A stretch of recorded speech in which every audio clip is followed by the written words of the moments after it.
Chapter 1143. Whoosh whoosh, the joyous palace saintess gritted her teeth. In the end, she didn't dare to betray the joyous palace at this time. She quickly took out a verdant flute and played a strange note. At this moment, hundreds of joyous palace disciples, 3 concubines, and 24 chess pieces of the 2,188 square kilometers of Kyoto, regardless of their profession or what they were doing, all of them immediately put down what they were doing and quickly rushed towards the remote location of the Wuxia district mansion. It was like a meat grinder being used to grind meat into a meat grinder. Killing. It was full of blood. Fighting. It was extremely crazy. Tanxiu, who was watching from afar, was very calm. He had experienced countless fights of this level, even those that were thousands of times crazier than this one. However, Tang'an, who stood next to Tanxiu, as well as Mo and the others who had just arrived, looked shocked. Isn't this too crazy, sect master? This is my first time watching a fight of this scale from a bystander's point of view, said Shueisha with a solemn expression. Tanxiu glanced at him and indifferently said, the environment you live in is too comfortable, so this kind of small fight can shock you. It's very disadvantageous for you. It seems that I need to create some large-scale fighting scenes for you if there's an opportunity in the future to let you have a good look at it. It's also good to let you experience it yourself. Mo, Shueisha, and the others shrunk their necks. They really didn't like to fight unless it was necessary. What's more, the thousands of people fighting in front of them were already crazy enough. They couldn't imagine what kind of scene it would be if there were to be a bigger one. Tanxiu suddenly raised his brows and indifferently said, it looks like it's really lively today. I didn't expect this small island country to be a land of crouching tigers and hidden dragons. I suddenly realized that every ordinary person born in Wuxia is so blessed. Why do you say that, sect master? Asked Mo, confused. The number of cultivators in China may be more than these people, maybe even several times more, said Tanxiu indifferently. But how many people does China have? How big was the territory of Wuxia? Don't you see that the people of Wuxia are living and working in peace, singing and dancing? What about Japan? For such a small place to actually have so many cultivators and genetic warriors, do you think that the commoners of Japan would not be oppressed? Can they live and work in peace like the people of Wuxia? Mo shook his head and said, as far as I know, the economic level of Japan is very high, but it's also targeted at certain groups. The territory of the island countries was small, and the population was large. Therefore, the gap between the rich and the poor was very big. The rich lived in high-rise buildings with bright and clean windows, while the poor lived in coffin rooms, family hotels, and even some internet cafes. For example, in this bustling capital, there are tens of thousands of lights, but there are a large number of outsiders living in a small place of a few square meters or a dozen square meters. Tanxiu looked at Mo approvingly and said, Japan is a place where people eat people. However, this is also the reason why such a perverted society was formed, especially the porn industry in Japan. I even suspect that it's all the work of the joyous palace. Whoosh, a figure flickered lightning fast from the distance. It was Kawako Yamamoto who quickly came to Tanxiu and respectfully said, Sect Master, according to the report from my hidden men in Kyoto, cultivators have appeared everywhere in the capital. I suspect that they are from the joyous palace. Those people are all coming here, and I suspect that it's related to the flute played by the joyous palace saintess. A strange expression appeared on Tanxiu's face as he said, Why do I feel that our operation this time is too easy? The joyous palace? We just guided the people from Japan's national department, and we didn't even participate much in it. Yet, both sides started killing each other? Isn't it unnecessary for me to ask Miao Wentong to inform the Buddhist sect? In the distance, in the melee, Kikitagawa and his dozens of subordinates had been surrounding the joyous palace saintess. On one hand, they were besieging her, while on the other hand, they were preventing the genetic warriors from directly killing her. On the other hand, the mighty In Buddha and his 2 confidants were constantly slaughtering the genetic warriors. However, the more ants there were, the harder it was to die.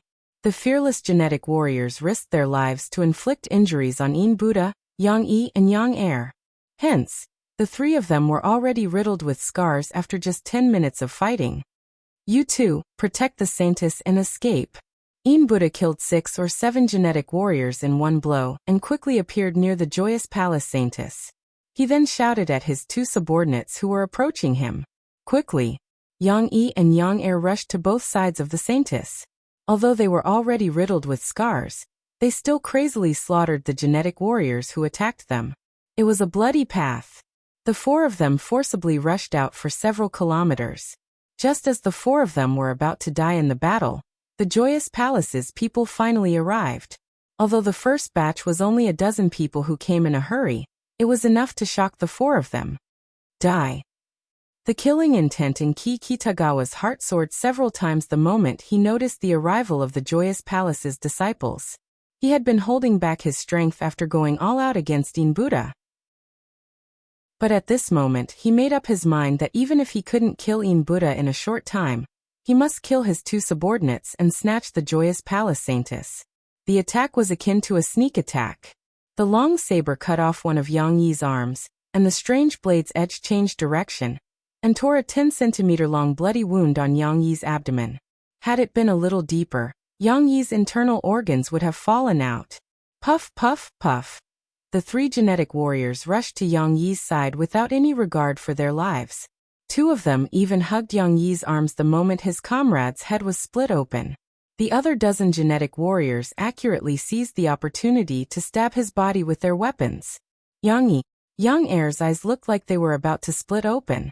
He furiously slashed away dozens of genetic warriors and bolted to Yang Yi's side. Looking at his miserable appearance, Yang Er used a secret technique to nearly double his strength.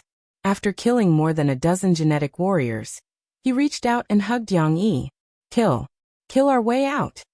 Yang Yi coughed up a mouthful of blood, and directly died after uttering those extremely weak words. I will fight you. Yang Er put down Yang Yi's body and frantically attacked the genetic warriors in the surroundings. But after he killed more than a dozen people, 5 or 6 golden core stage black-clad burly men firmly surrounded him. At this moment, a thin and small figure appeared out of thin air in the crowd. A sharp longsword pierced Yang Er's throat and pierced through the back of his neck. Goodbye, Uncle Yang Yi.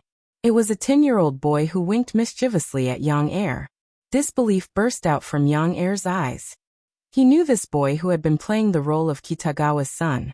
Never did he expect that this little boy, who he thought was powerless, would turn out to be the one who ended his life. Time fleeted by. In less than half an hour, more than 1,000 people had died in the battle. The Joyous Clan's disciples kept increasing, and the number of genetic warriors they killed also kept increasing. After Kitagawa and his men successfully assassinated Yang Yi and Yang Er, they eventually heavily injured Joyous Palace Saintess and took her away from the battlefield. The sky is about to change. Kitagawa's back was facing the Joyous Palace Saintess, who was drenched in blood. He watched the battlefield and muttered to himself. The Saintess coughed up a mouthful of blood and angrily said, Kitagawa, you must be well aware of the consequences of betraying the Joyous Palace. No matter what your true identity is, you're still a disciple of the Joyous Palace, and one of the 72 chess pieces. So just you wait. You'll be chased mercilessly in the days to come. Only death awaits you even if you run to the ends of the earth. It's still hard to say whether the Joyous Palace can survive until that day. Kitagawa sneered.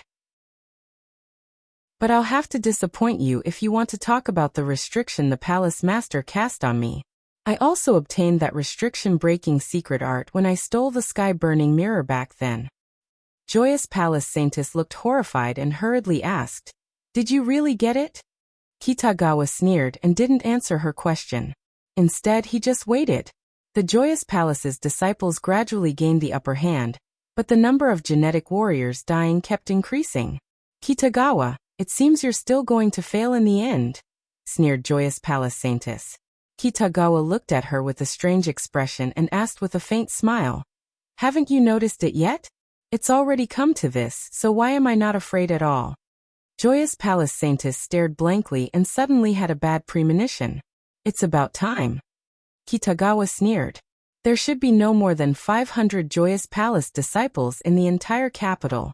There were more than 400 people who had arrived at the scene. Well then, I'll satisfy your curiosity and let you know what my biggest reliance is.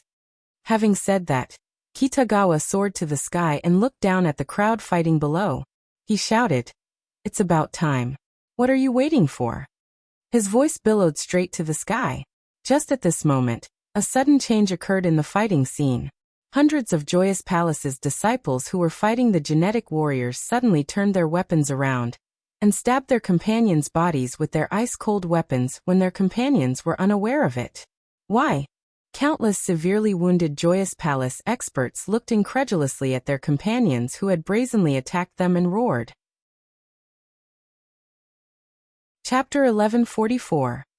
Buddha, who originally had victory in his grasp, seemed to have seen the victory flag fluttering in the wind and the dawn of victory shining on the earth. However, the sudden change caught him off guard. If his reaction speed was not fast enough, and his strength was not strong enough, he was afraid that the cold weapons from the 3 sneak attacks would have already pierced through his body and taken his life. Why? Blue veins bulged on Buddha's forehead, and the murderous aura in his eyes seemed to condense into a substance.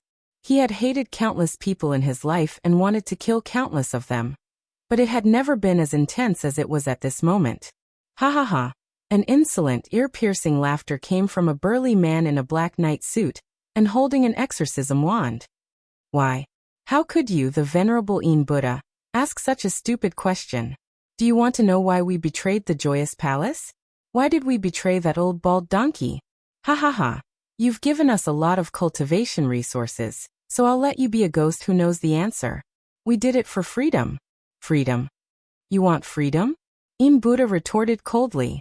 Can Kitagawa give you freedom? Or can someone else give you freedom?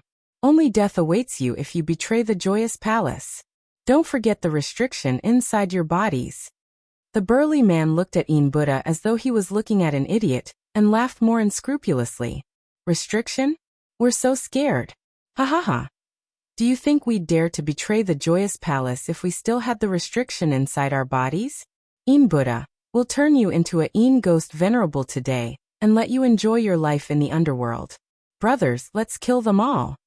Buddha nearly coughed up blood after hearing the burly man's words. Had it been before, who in the entire Joyous sect dared to talk to him like this except for the palace master? I'll kill you today. Buddha took off the string of Buddha beads he was wearing. As he cast a seal, the Buddha beads instantly soared and turned into a behemoth with a diameter of tens of meters in the blink of an eye. Explode. Each of the Buddha beads was as big as a millstone and bombarded the Joyous Palace traders and genetic warriors in the surroundings before directly exploding after hitting their targets. One hit. Dozens of enemies were killed. The burly man was severely injured by the explosion of the Buddhist beads, but he did not die. Some of the vital parts of his body were avoided. Just as he endured the pain and wanted to call his companions to attack Buddha, a sharp embroidery needle instantly pierced the space between his eyebrows. 1,000 Buddha winding silk. Layers of arms kept transforming, and the palms seemed to be playing the strings of a zither. As Buddha moved his fingers, the silk threads that were hard to be seen by the naked eye kept changing their routes. At the other end of the thread, the embroidery needle was piercing through the vital parts of the genetic warriors one after another. Blood flowed like a river, and corpses were strewn everywhere. Both Buddha and the Joyous Palace's disciples were slaughtering crazily. Both sides had turned bloodshot, and the number of corpses kept increasing. The Joyous Palace's members gradually gained the upper hand. Kitagawa didn't take the initiative to attack again after taking control of the Joyous Palace Saintess. The dozens of black-clad men around him also didn't rush to act. Master, why isn't General Fukuda here yet? A burly man quickly approached Kitagawa and asked with a worried look. Kitagawa coldly snorted and lightly said, "What's the hurry? General Fukuda is a divine strategist. He'll naturally appear with his elite troops when the time comes." The burly man forced a smile and said, "We've lost too much today. I'm afraid more than half of our people will die if this continues." Kitagawa squinted his eyes and turned to look at the veiled Joyous Palace Saintess. Suddenly his expression moved and he shouted, "Buddha, I advise you to tell your Joyous Palace's people to stop at once, else I'll kill the Saintess right now. I think you know how important she is to that old bald donkey from the Joyous Palace. Stop. Buddha slashed a genetic warrior to death with a flip of his hand and shouted loudly. For a moment, the two sides quickly separated, but the murderous aura didn't diminish. Each of them glared at each other like a tiger watching its prey. As long as the order was given, they would plunge back into the fight again. Kikitagawa nodded with satisfaction and slowly glanced around. 10 seconds later he shouted, Tanshio, I know you and your men should be nearby. Your target this time should be the Joyous Palace, so how about we cooperate? In the distance, Tanshio squinted his eyes and looked at Kikitagawa's calm and composed expression. Then he turned to Kawako and asked in a whisper, Kawako, do you think we can cooperate with this Kitagawa? Kawako pondered for a moment before she slowly shook her head and said, We're short on manpower now. Cooperating with them is tantamount to asking a tiger for its skin. Besides, Kitagawa used to be a member of the Joyous Palace. We haven't fully understood his background yet, so we can't bet on him. In my opinion, we'll just let them fight each other while we wait to reap the benefits. Tanshio glanced at her approvingly and nodded. I personally came to Japan for 2 reasons. On one hand, I'm here to rescue them, but on the other hand, I also want to expand my territory.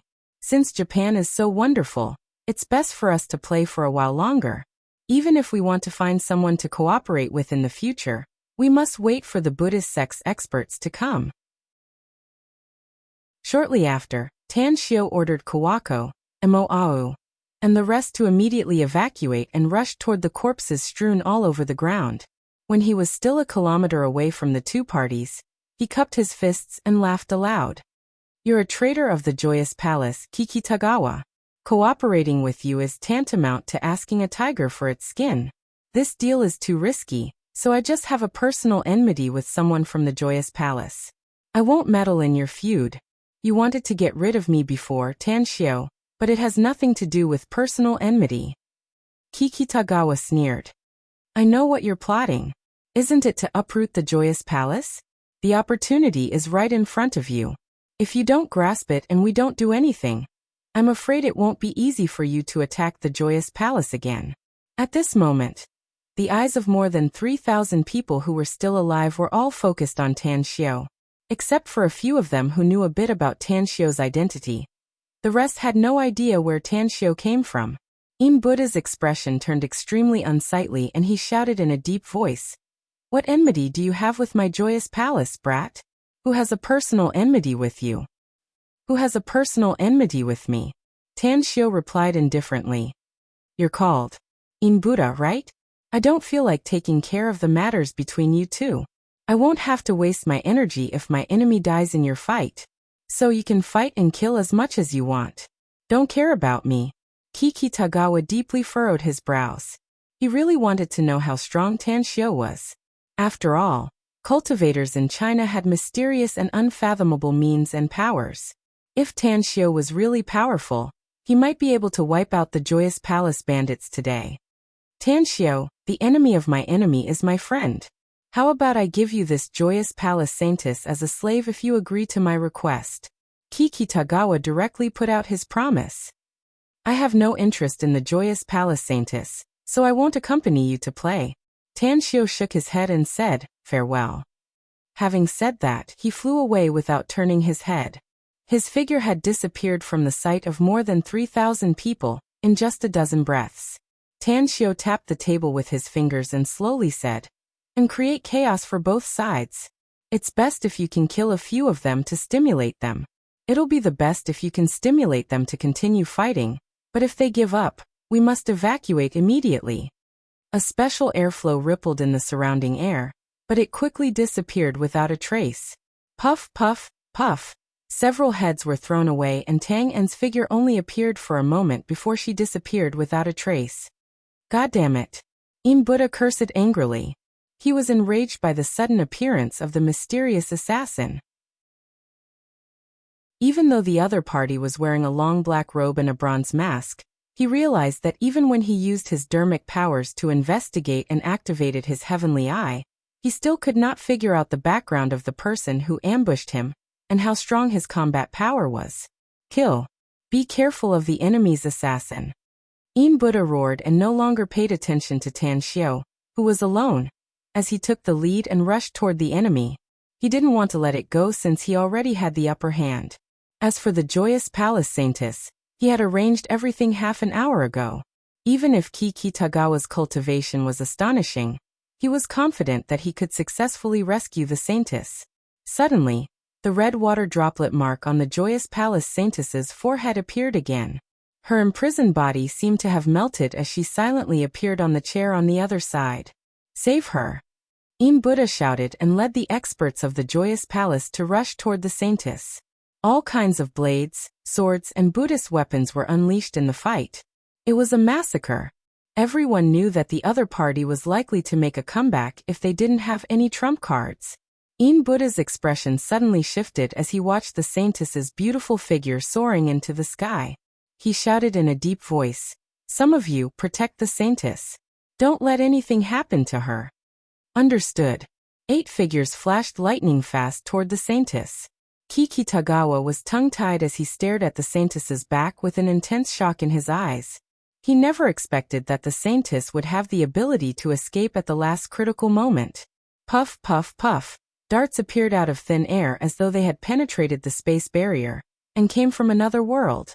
After the darts kept hitting the people who were trying to intercept the Saintess, a faint voice reached her ears. Chapter 1145. A ghostly figure suddenly appeared next to Joyous Palace Saintess out of the blue, and a pair of black-gloved palms directly pressed on her shoulder. Shortly after, under the watchful eyes of countless people, Joyous Palace Saintess' figure also disappeared. Don't struggle if you don't want to die. Tang En's voice converged into a threat, and was transmitted to the Saintess' ears. The sudden change made the Saintess instinctively want to resist. But when the voice reached her ears, a figure in a black robe appeared in her mind. Her palm that was about to hit the other party slightly changed its trajectory, and resolved the sudden strike. Are you one of Tan Xiao's men? Joyous Palace Saintess lowered her voice. Tang En's speed was extremely fast. She was like a gust of wind as she quickly retreated from the area. After replying to the Saintess, she appeared several kilometers away in just a few breaths. In the distance, Tan Xiao's eyes were full of anger. He never expected that Tang En, who should have left, didn't leave and instead braved the great danger to save Joyous Palace Saintess. Judging the route of Tang En's retreat, he didn't hesitate much and quickly rushed in that direction. He heard the angry roar of Joyous Palace's Buddha and Kikitagawa's angry curses in the distance. However, he couldn't care less about these things because he was keenly aware that many powerhouses exuding powerful auras were rushing toward the two sides that were confronting each other at an extremely fast speed. Among those auras, there were several that he was very wary of. Tang En quickly fled with Joyous Palace Saintess. Her heart was tangled when she found that Tan Xiao was chasing after her. This was the first time she disobeyed Tan Xiao's order, but she firmly believed that what she did was right. Even if she would be severely punished by Tan Xiao after this incident, she was willing to accept it. Even Tang En had a feeling that her master, Gu Yan'er, would agree with her decision even if she learned about it. Even if her master loved Tan Xiao deeply, she still hoped that he could break through to a higher realm and become a more powerful existence. Tashima District. There were hundreds of thousands of ordinary people living in the buildings that were connected together. On the dark side of the high-rise buildings was a dilapidated courtyard in a low-rise residential area, where more than a dozen experts secretly trained by Kawako Yamamoto were stationed. Who is it? A sharp voice came from the mouth of a young man who was holding a katana. In an instant, more than 10 experts who were at least in the late stage of foundation establishment rushed out from every corner and pulled out their weapons. Step down, shouted Kawako in a deep voice after removing her black mask and restoring her original appearance. Those experts immediately retreated one after another. Only the thin young man with dyed red hair quickly came to Kawako. His eyes glanced at Moao and the others behind her before he cupped his fists and said, "This subordinate pays respect to master." Luchin, Activate the tortoiseshell net and monitor every movement within a 10-kilometer radius, said Kawako in a deep voice. Don't disturb anyone suspicious and report to me at once. Also prepare food and drinks. We will be staying here for the time being. Understood. Lu Chen replied and then summoned the only woman here. After giving her some instructions, he quickly left the courtyard. What's the tortoiseshell net? Asked Mo curiously. China has a long history and culture. I've been reading a lot of history and unofficial history recently to learn the essence of it and apply it to my work. There's a saying I remember very clearly that a cunning rabbit has 3 burrows. That's why this place is my secret hideout. There are a total of 9 in Kyoto and 24 in the whole of Japan. The tortoiseshell net is the abbreviation of the intelligence system. Once the tortoiseshell net is activated, it means that a large number of intelligence personnel will secretly monitor every hideout within a 10-kilometer radius. Anyone suspicious will be detected immediately. Mo raised his thumbs up and praised. Kawako, I find that you're becoming more and more like Sect Master. But I'm curious. You haven't been with Sect Master for a long time, no? It's true that I haven't been with Sect Master for a long time, but I've learned a lot of useful things from him. Kawako smiled faintly. Shueisha raised his hand to interrupt their conversation and said in a muffled voice, Stop chatting, you two. Hurry up and change your clothes, then eat and drink to your heart's content. I've exhausted a lot of my strength in the previous fight. Whoosh. Whoosh. Several figures appeared out of thin air, and Kawako's cell phone rang shortly after. When she saw Tan Xiao, she picked up the call and spoke a few words before hanging up. Sect Master, why is she?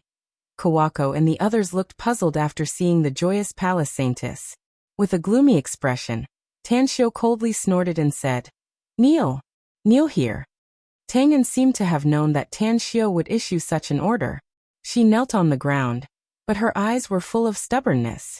Tan Xiao no longer paid attention to her and coldly observed the saintess. Then he walked into the house. When he came to the window on the second floor, he crossed his hands behind his back and looked in the direction from which he came. Although he couldn't see what was happening there, he could guess that there must be a fight going on there.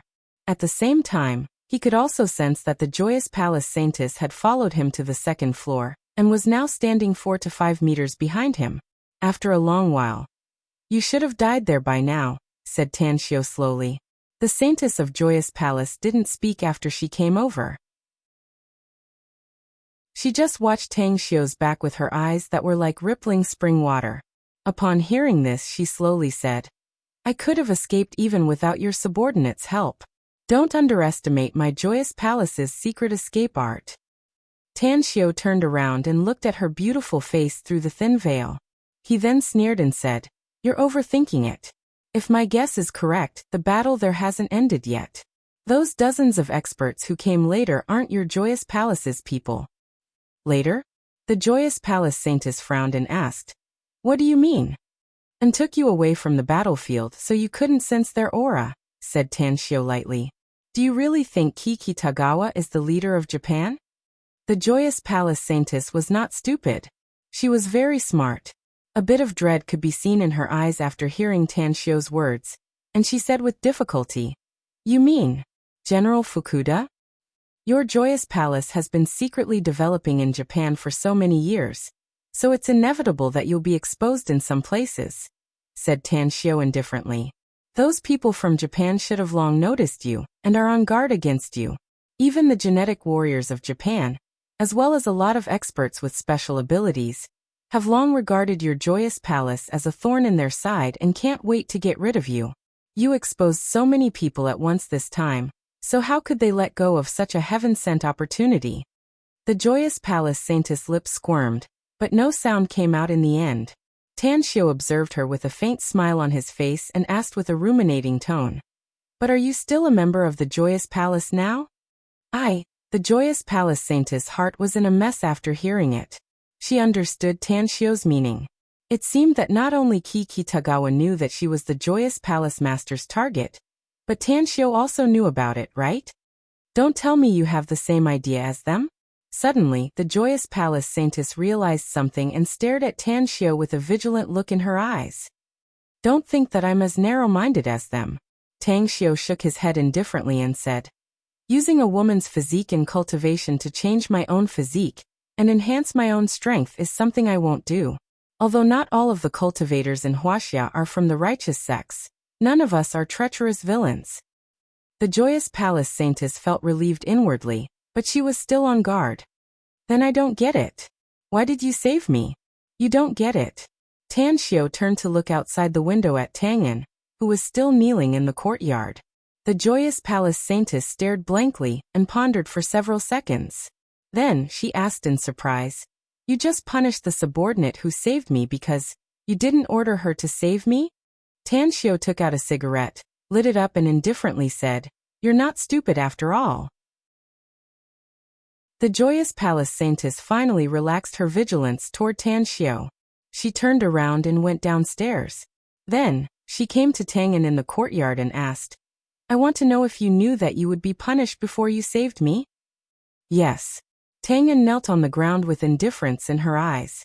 The Joyous Palace Saintess slightly furrowed her brows and asked again, last question.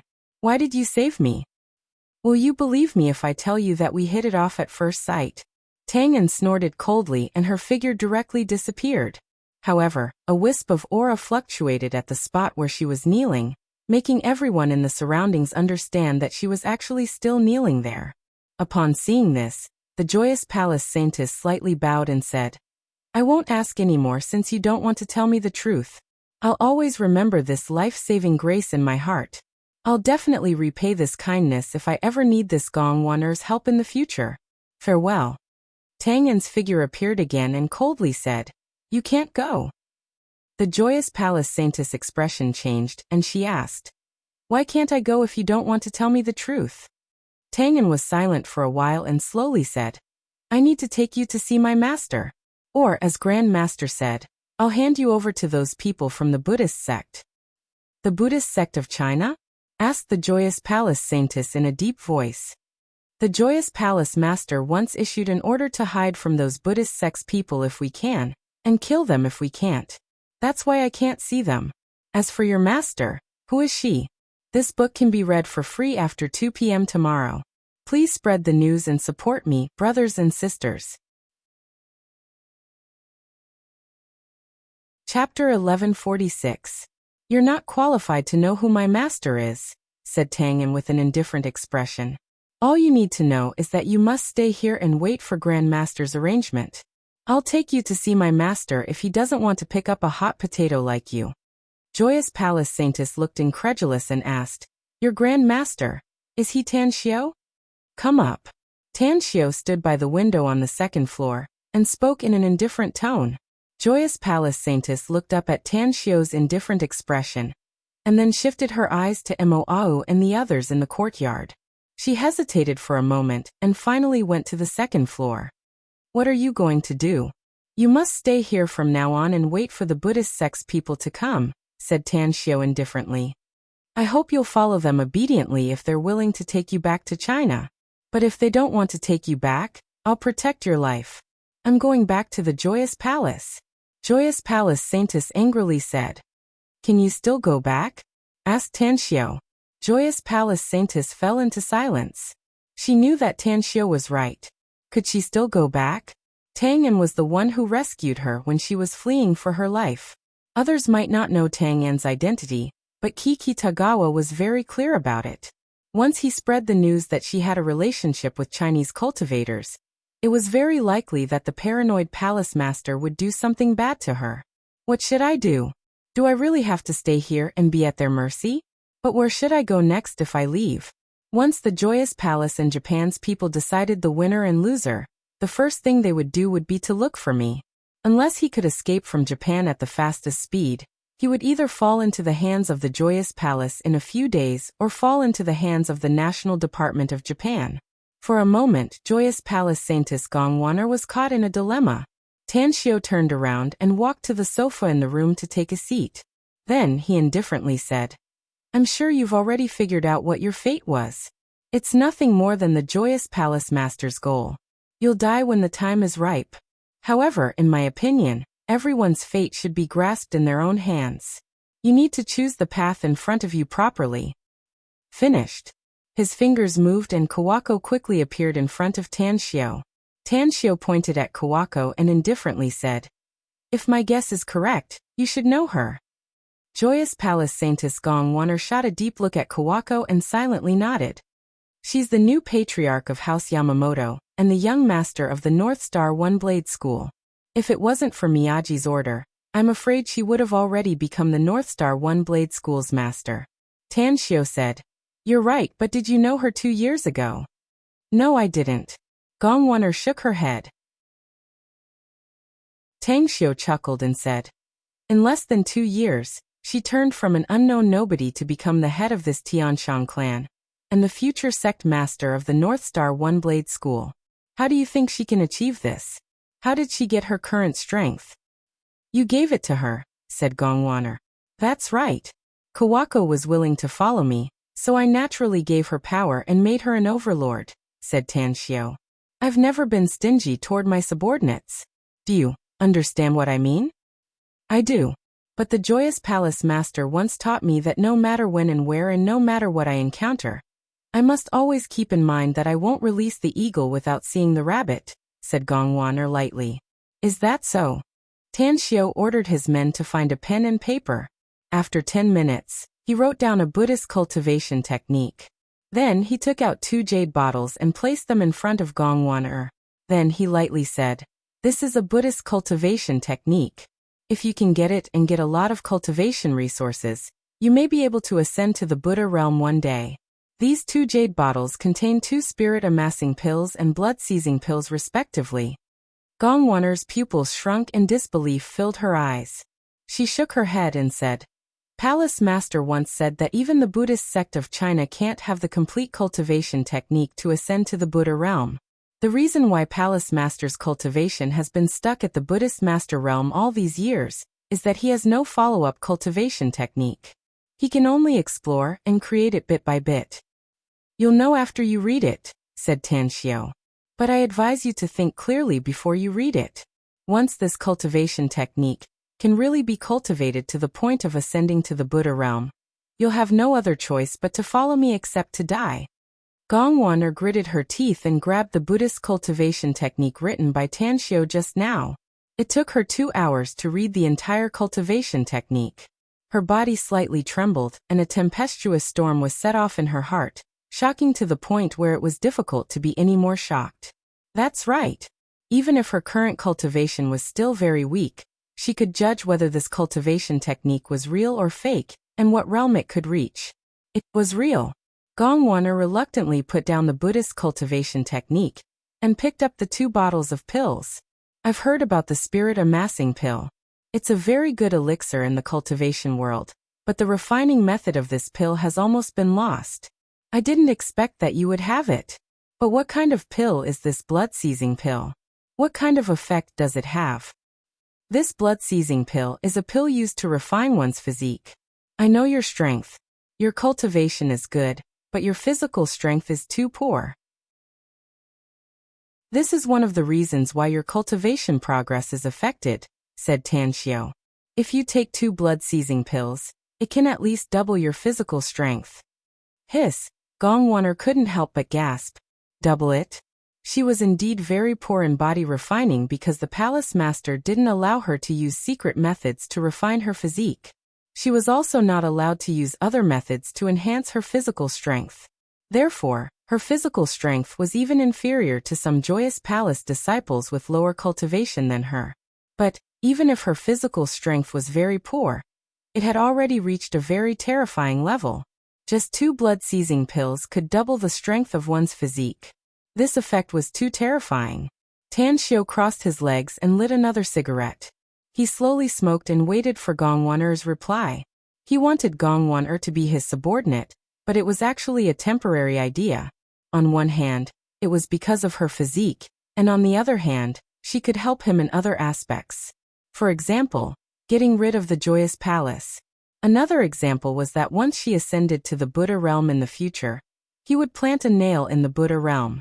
After he ascended to the immortal world in the future, many special things were bound to happen in the Buddha realm, so it was necessary to plant a nail in the Buddha realm. Finally, Gongwan-er's eyes swept over Kawako again. Her eyes turned firm and she seriously said, "I promise you." Tan Xiao raised his thumb and praised. "A wise man submits to circumstances. Meeting me can be considered as a great opportunity in your life. All right, the next test is for you. Once you pass it, you'll be qualified to become a disciple of my Tang sect." "What test?" Gongwan-er seemed to have guessed something, but she still asked. "I'm going to get rid of the Joyous Palace and kill the Palace Master," said Tan Xiao slowly. "Of course, this is only the first step. The second step is to destroy the powerhouses under General Fukuda." "Do they have enmity with you?" asked Gongwan-er. "What's your purpose in doing this?" asked Gongwan-er. Pointing at Kawako, Tan Xiao lightly said, "She needs to become the supreme existence in the entire island country. Her words and actions can determine the rise and fall of the country." Gongwan-er couldn't help shivering, frightened by Tan Xiao's words. She didn't expect that Tan Xiao's ambition was so big that he even wanted to control the entire island country. "Sect Master." Gongwan-er respectfully knelt in front of Tan Xiao. "You're not qualified to call me that right now." Tan Xiao shook his head and said, "Unless the Joyous Palace and General Fukuda's entire force have been eradicated. Before that, you can just call me boss." "Understood, boss," Gongwan-er respectfully replied. Then she hesitated and asked, "Boss, do you really want to kill the Joyous Palace Master?" "Can you?" Tan Xiao interrupted her and said, "I don't have any deep enmity with the Joyous Palace Master, so I don't have to kill him. But he's a remnant of the Buddhist sect. Even if I don't kill him, the Buddhist sect's people will arrive soon. He'll also die by then." The Buddhist sect. Gongwan-er fell into silence. She had long known that the Joyous Palace Master had a deep enmity with the Buddhist sect, but she didn't expect that the Joyous Palace Master was a remnant of China's Buddhist sect. Tan Xiao got up and led Kawako and Gongwan-er to the courtyard on the first floor. Looking at Tang and kneeling there, Tan Xiao lightly said, "This is the first time, and I don't want it to happen again." "Understood." Tang felt relieved inwardly, knowing that the punishment was over. "I need to know the situation over there," said Tan Xiao. "Kawako, change your appearance and personally lead some people to gather information." "Understood," Kawako replied and quickly left the courtyard. "Tangan, if the battle over there ends, the capital will be in a state of panic no matter which side wins," said Tan Xiao. "Kawako will likely be targeted by some people even if she changes her appearance. Follow her and immediately evacuate with her should any special situation arise." "I'll go right away," replied Tangan respectfully. After Tangan left, Mo came to Tan Xiao's side and whispered, "Sect Master, have you forgotten something?" "What is it?" asked Tan Xiao. "If I remember correctly, you seem to have put your mobile in your interspatial ring before," said Mo. Tan Xiao stared blankly for a moment, and suddenly remembered that he was still waiting for a call from the Buddhist sect's people. After taking his mobile out of the ring, Tan Xiao saw a text message from Kongxia. "Boss, please call me back as soon as you see it."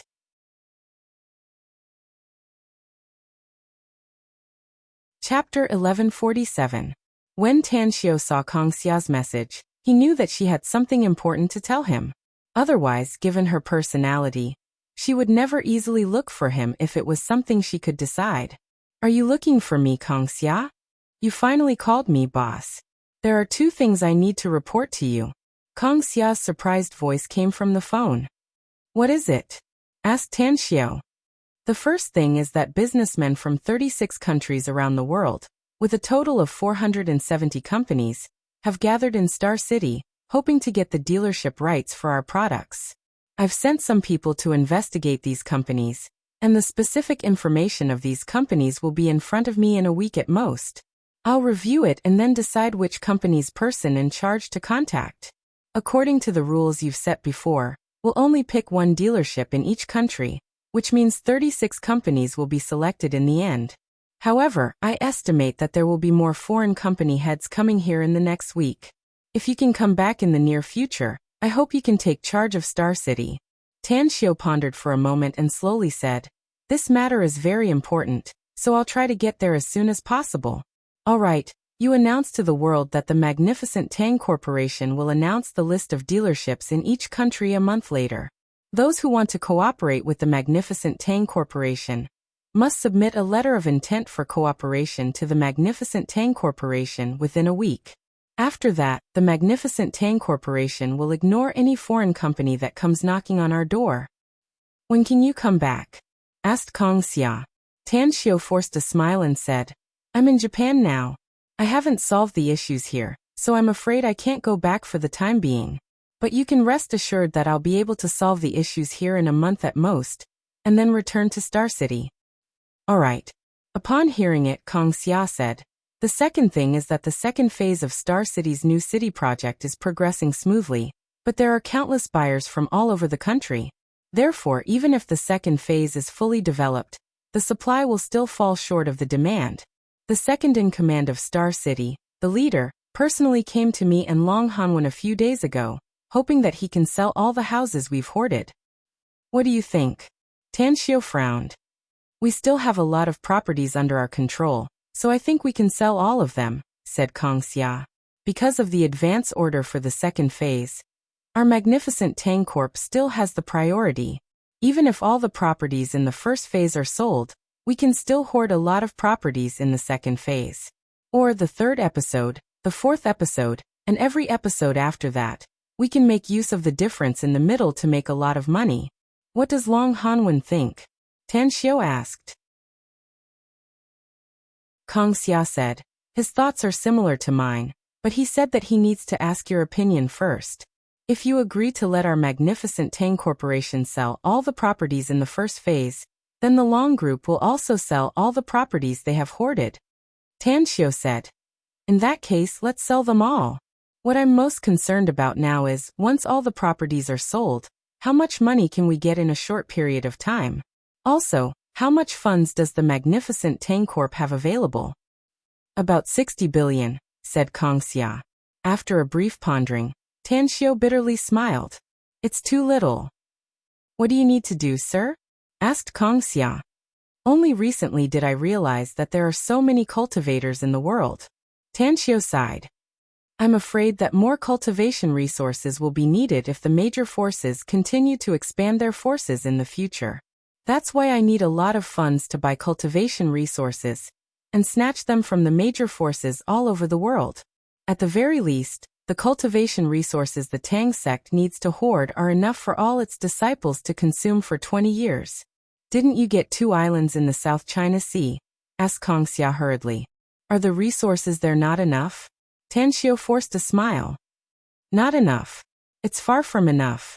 Compared to the amount of resources the Tang sect needs to consume in the future, the resources in the South China Sea are just a drop in the bucket. Kong Xia was silent for about half a minute and suddenly said, actually, we can get a lot of money in the shortest time. How? How much can we get? Tan Xiu's expression shifted and he hurriedly asked. The agency fees and advance payments for all the products of our magnificent Tang Corporation, said Kong Xia. The total amount of the agency fees and advance payments added up to hundreds of billions. I'm afraid we can get more profits if we sell each product separately. Agency fees? Advance payments? Tan Xiu's eyes instantly lit up. He patted his thigh and said with satisfaction, Kong Xia, transfer 50 billion yuan to my account once we sell all the properties we've hoarded in the new city. Understood. Kong Xia nodded. After a long while, Tan Xiu hung up the phone. This time, he didn't put his mobile into the interspatial ring, but put it in his pocket instead. He had asked Miao Wentong to contact the people from the Buddhist sect. It was likely that they were already on their way here, and would contact him after they arrived in Japan. Something's not right. Tan Xiu suddenly realized the situation, and immediately took out his mobile and dialed Miao Wentong's number. The whole country was likely in turmoil now that a major incident had occurred in Japan. It would be very conspicuous if those people from China's Buddhist sect were to come here, and the joyous palace in Japan would find out about it in a short time. At that time, even if he were to help those people from the Buddhist sect, it would be very difficult for them to get rid of the tracking. Once such a situation occurred, It would be very difficult for him and those people from the Buddhist sect to take any action. Hello, Brother Tang. Miao Wentong's voice came out of the phone. Have you found those people from the Buddhist sect, Brother Miao? Asked Tan Xiao. I've found them and they've already set off. They signed up for a tour group and directly left by ship after giving them some money, said Miao Wentong with a smile. You mean those people from the Buddhist sect are already coming to Japan, see? Asked Tan Xiao hurriedly. Yeah, replied Miao Wentong. Hurry up and give me the contact information of those people from the Buddhist sect, asked Tan Xiao. The situation in Japan is very chaotic now, and I'm afraid there will be some special changes once they come here. I must get in touch with them as soon as possible. Miao Wentong stared blankly and forced a wry smile. Brother Tang, you should have told me about this earlier. I don't have any contact information for those people from the Buddhist sect. I just gave them your contact information and told them to contact you immediately once they arrive in Japan. Tan Xiao was silent for a moment and then said, Brother Miao, please help me find out which tour group they are with and which liner they are taking. Also, tell me before they arrive in Japan. No problem. Miao Wentong replied and immediately hung up the phone. Half an hour later, Tan Xiao received the information from Miao Wentong. After reading the information, he immediately called Shueisha and He Xiong and said in a deep voice, Both of you immediately head to Taihe Port. You must enter the liner before it docks and find those people from the Buddhist sect. Also, you must be very careful and bring them here. Can you do it? Yes. The two exchanged glances and nodded. As Shueisha and He Xiong left, Tan Xiao silently pondered about how to settle the Buddhist sect's disciples. Japan must be in chaos now, and this was definitely not the best time to take the initiative to attack the Joyous Palace.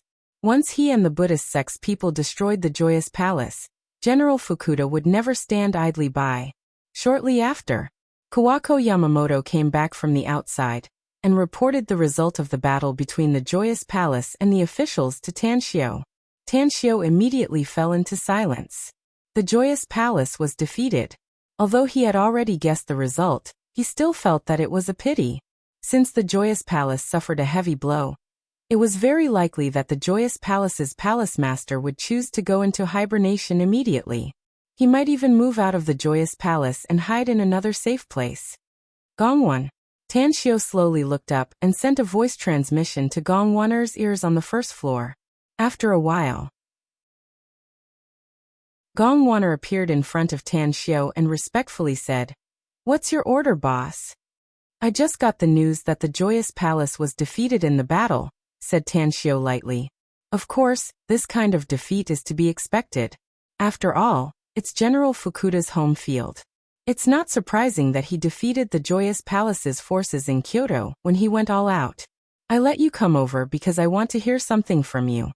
Gongwaner's face turned dark and she asked, What do you want me to say? You've been in the Joyous Palace for so many years, so you should know him very well, said Tan Xiao. Do you think that this crushing defeat will make him hide like a tortoise? He won't, replied Gongwaner decisively.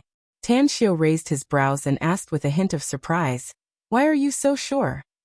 You don't know him. You don't know how powerful and terrifying he is, said Gongwaner. Whether it's those concubines or the 72 chess pieces, they're nothing but his power on the surface. Others may not be aware of it, but I'm well aware that he has other trump cards. Such as? Asked Tan Xiao curiously. Gongwaner hesitated for a moment and slowly said, Such as the 4 Great Vajras, the 18 Arhats, and the Shadow Buddha squad. I can understand what the 4 Great Vajras and 18 Arhats are. But what is this Shadow Buddha squad you mentioned? Asked Tan Xiao with a frown. It's the guards he trained himself to help him assassinate all his enemies, said Gongwan. You don't need to ask me anything else since I don't know the specifics. Tan Xiao got up and said, I won't ask anymore since what you know is limited. If my guess is correct, he must have been guarding against the Buddhist sect in China all these years. The secret experts he trained should be prepared to deal with the Buddhist sect. Let's go. Follow me to pick up some people. Chapter 1148. Gongwaner hesitated for a moment and asked, Are you going to pick up the people from China's Buddhist sect? That's right. Tan Xiao nodded. I've chosen to follow you, so I believe you won't harm me, said Gongwan. But if I leave with you now, I'm afraid it won't take long for someone to recognize me. We'll be in big trouble then. A smile appeared on Tan Xiu's face as he controlled his facial muscles to change. Soon, his appearance was a bit different from before. It was impossible to recognize him if it wasn't someone who was particularly close to Tan Xiu. Immediately after, Tan Xiu taught Gongwan, the secret technique to change her appearance. A few minutes later, both of them changed their appearances when they stepped out of the courtyard. However, they both wore caps and masks to avoid being noticed by Kawako's people in the courtyard. Where's Tang'an? Asked Tan Xiu as he looked at Tangguang, who came to greet him. She's afraid that Shueisha and He Xiong might have an accident. So she followed them, answered Tangguang. In the nearby alley, 7 or 8 tattooed youths with baseball bats were surrounding a man and a woman, beating them. A red-haired youth in black leather clothes and earrings was looking at the sky. The cigarette between his fingers was about to burn out, but he didn't seem to notice it. I beg you, please don't beat them. I'll pay you back in 3 days. Please give me 3 more days and I'll pay you back with interest. I beg of you. The man who was being beaten desperately hugged the woman, wanting to use the woman's body to block the baseball bat for him. All right. The red-haired youth flicked the cigarette, but between his fingers. As the 7 youths moved aside, he slowly walked to the scarred man and woman, and kicked the woman to the side. Then he indifferently said, "It's only right and proper for one to pay back the debt. This is the 4th 3 days you said. Do you think I still need to believe you?" The man with a swollen face crawled up with difficulty, and knelt in front of the red-haired youth. He nodded and hurriedly said, "It's necessary. It's very necessary. I've already paid back part of it before, but the interest is too high. I can't pay back so much at once." The red-haired youth sneered. "That's your problem." The man knelt on the ground with a struggling look in his eyes. When he saw the red-haired youth pull out a sharp dagger from his waist, he finally burst into tears and said, "Lord Zwazwa, please give me 3 more days. I'll definitely get the money within 3 days. I'll leave my wife here with you. These 3 days, I'll let her serve you comfortably. In these 3 days, even if I have to steal or rob, I'll get enough money to pay you back. Do you think it's okay?" The woman lying limply on the ground had a look of despair in her eyes. Because she was severely injured from the beating earlier, and now hearing her man's words, she immediately spat out a mouthful of blood. The red-haired youth glanced at the woman and indifferently said, "I'll give you 3 more days for the sake of your determination. In these 3 days, I won't touch your woman, even though I really want her to serve me. But if you haven't returned the money to me after 3 days, I'll humiliate your wife and sell her to the red light district. She'll receive customers and make money for me. Of course, I can also let her continue to shoot movies. I have a way to make money." All right. I'll listen to you." The man stopped crying and nodded desperately. At the entrance of the alley tens of meters away, Tan Xiu and Gongwan quietly stood there. From the scene of the couple being beaten to the end of the negotiation between the man and the red-haired youth, Tan Xiu's experienced and knowledgeable mind couldn't help but feel a bit of killing intent inside his heart. This killing intent was not aimed at the red-haired youth, but the man, using his wife to pay off the debt. Such a person was not worthy to be a man. He shouldn't even live in this world. Tan Xiu could figure it out with his toes that the man would never care about his wife's life and death in the future. Even the money he owed would never be returned within 3 days. "What do you think?" Tan Xiu glanced at Gongwan next to him and lightly asked. Gongwan looked very calm. She shook her head and said, "I just think that woman is a bit pitiful. But her fate is bad. She married such a man, so her fate is already doomed. Of course, people living in this world must adapt to the society where the weak are prey to the strong. Remember this law, be it in a bustling city or deep in the mountains." Tan Xiu secretly regretted it. He felt that asking Gongwan this question was simply asking an inhumane pig. He secretly sighed inwardly as he recalled Gongwan's living environment. He knew that even if this woman followed him, he wouldn't regard her as his confidant in the future. "Let's go." Tan Xiu lifted his leg and walked forward. Gong Wanner followed behind Tan Xiao and asked in a low voice, "Are you going to help them?" "I'm going to help her, not them," said Tan Xiao lightly. "This kind of thing happens a lot every day, and there are many pitiful women out there. You can't help them all," said Gong Wanner. Tan Xiao stopped and stared at Gong Wanner's eyes. He then said in a deep voice, "I'm not a saint, nor am I a god. I can't help everyone. But I have the ability and I'm willing to help every pitiful person I meet. For example, there's an old saying in China that if you see injustice on the road, you must draw your sword to help." "A narrow-minded person?" asked Gong Wanner. Tan Xiao turned around and strode forward again. "This title is too narrow-minded. I just have a kind heart and use this kindness to save those pitiful people I meet. Gong Wanner, I don't care what kind of environment you lived in before, nor do I care what kind of heart you have. But I must make you remember one thing today. If you want to cultivate to a higher realm, you must have an incomparably strong state of mind. And the bottom line of my people is to have a conscience and a bit of kindness." "Kindness?" Gong Wanner didn't speak again, but the word Tan Xiao said kept echoing in her heart. In the past, she only understood one truth, that cultivation was like rowing a boat against the current. If you didn't move forward, you would fall back. Therefore, she spent a lot of time on cultivation. Even if she encountered injustice, she would still view it from the perspective of being affected by the environment. She believed that this world was a dog-eat-dog world, and if her cultivation was too low, she would likely die in the hands of others in the future. Tan Xiao came to the front of the group of thugs. His eyes swept over the face of the woman who was wiping the blood from the corner of her mouth with big drops of tears dripping down. He then looked at the red-haired youth and lightly said, "Everyone, can you give me some face and let this woman go?" In an instant, the woman looked up. Although her eyes were covered by tears, she could still see Tan Xiao's face through the layer of blurred tears. The red-haired youth squinted his eyes and took out a cigarette. After lighting it, he took a deep puff and asked with a bad expression, "Sir, those who meddle in other people's business often end up very tragic. Are you sure you want to meddle in this matter?" Tan Xiao said, "I may be very busy, but I still have to meddle in this matter since I've come across it. I don't care if this man owes you money or something else, but this matter has nothing to do with this woman. If you were to detain this man or kill him, I wouldn't care at all." The man immediately became furious upon hearing it and shouted, "You bastard! Where the hell did you come from? Get the hell out of here. This is our own business and we'll decide it ourselves." The killing intent in Tan Xiao's heart turned stronger, but he still ignored him.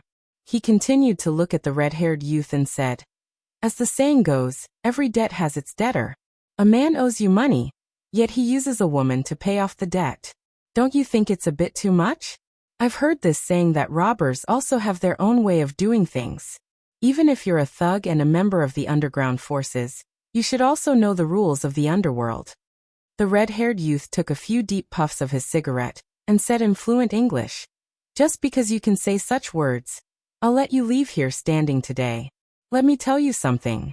If it were a few years ago, I might have let this woman go because of your words. But now in my heart, besides money, there was nothing more important than money. Get the hell out of here. How much do I owe you?" asked Tan Xiao. The red-haired youth looked at Tan Xiao with a surprised expression. For the first time, he carefully observed Tan Xiao from head to toe and then asked, "Do you want to pay them back?" "How much?" asked Tan Xiao again. 10 million, said the red-haired youth. "Yen?" asked Tan Xiao lightly. "That's right," said the red-haired youth with a nod. Tan Xiao shot a contemptuous look at the bewildered man and sneered. "You're really a good-for-nothing. It's just 10 million yen and 100,000 US dollars. Yet you're willing to sell your wife. You're just a waste of Earth's resources. I advise you to hurry up and find a place to commit suicide." After saying that, he looked at the red-haired youth again and indifferently said, "I'll give you 200,000 US dollars. Kill this trash if you dare." "Deal." A cold light flashed in the red-haired youth's eyes. As his voice faded away, a sharp dagger had already pierced the man's heart when the cigarette, but was flicked to the man's face.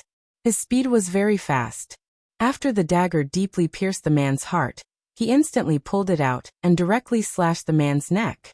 It was a murder. Neat and tidy. Tanxiu squinted his eyes and even released his divine sense at this moment. Through deep observation, he found that the red-haired youth's eyes were extremely indifferent. Even though he was brutally killing people, he still didn't have the slightest emotional fluctuation. He's a good seedling to be an assassin. Tanxiu praised inwardly and asked, "Do you have a master?" "Master?" The red-haired youth was shocked and suddenly realized something. He turned to look at the 7 or 8 youths and said in a deep voice, "Take this corpse away and be careful not to be found. Also, throw this corpse into the sea as soon as possible. Don't bring me any trouble." Understood. The 7 or 8 youths were obviously not good people. They quickly carried the corpse away and entered a van at the entrance of the alley before quickly leaving. Chapter 1149. At this time, the red-haired youth seriously looked at Tanxiu and said, "I only have a boss and no master. My boss and I only have a relationship with each other in terms of work and money." "You seem to know something, don't you?" asked Tanxiu. "The Black Wolf Hall's hall master, Masashi Osaka. I heard him talking about something when he was drunk and heard a name." "What name?" asked Tanxiu solemnly. "Joyous Palace," answered the youth. Tanxiu squinted his eyes and asked, "Do you want to join the Joyous Palace?" The red-haired youth took out a black handkerchief and wiped the blood off the dagger. Then he put the dagger back into his waist and said, "I just want to become stronger. I don't want to have a gun pointed at my head. I don't want to see my family killed in front of me." "Do you have enmity with others?" asked Tanxiu. "My enemies are all dead," answered the youth coldly. "That's right." Tanxiu applauded and said, "You may not be a natural killer, but you can still be stimulated after birth. How about becoming my subordinate if you want to?" The youth's body slightly trembled and he looked at Tanxiu and asked, "Can you make me stronger?" "I can make you 100 times stronger than you are now in the next few years," answered Tanxiu. "Master." The red-haired youth was extremely straightforward and directly knelt in front of Tanxiu. Tanxiu raised his brows and asked, "Do you trust me that much?" "I don't really believe you, but I want to bet on it." The youth shook his head. Tanxiu gave him a thumbs up and praised, "You're really out of the ordinary. But I like it. You're my subordinate from today onward. Gongwaner, send him back." "And me?" On the ground 7 or 8 meters away, the wretched woman crawled to Tangxiu's front. She trembled as she knelt and said, "I don't know what it means to become stronger. I only know that you saved me and bought my life with money. Take me in and my life will be yours in the future." Tanxiu was stunned. He bent down and squatted in front of the woman. After pressing her pulse with his fingers, he found that she was just an ordinary woman. She did not have any cultivation in her body, and because she had just been beaten, she even had serious internal injuries. "You want to follow me?" the woman resolutely said. "If you buy me with money, I'm willing to do anything for you. I know that if you hadn't saved me today, my fate would have been very tragic. I also know that you can make me very strong, so that I won't have to rely on men anymore."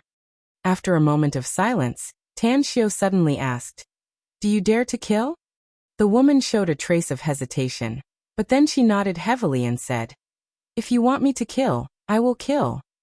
Tanxiu turned to look at Gongwaner and said with a faint smile, "Do you think I should accept them?" "I wouldn't accept them if it were me," said Gongwaner, "because they're too lousy." With a meaningful smile, Tanxiu looked at the 2 people kneeling in front of him and nodded. "Since you're willing to follow me, then I'll take you in. I will give you a cultivation method to become stronger. I will give each of you a sum of money, and I will also give you some medicinal pills to assist in your cultivation. Your next task is to cultivate and make yourself stronger. Half a month. I'll give you 2.5 months. If you can sense the chi sense within half a month, then you may be put in an important position by me in the future. But if you can't sense the chi sense, you can only be one of my countless subordinates in the future, and it will be very difficult for you to be put in an important position by me." "What exactly is the chi sense?" asked the red-haired youth. "It's the cultivation technique I'll teach you.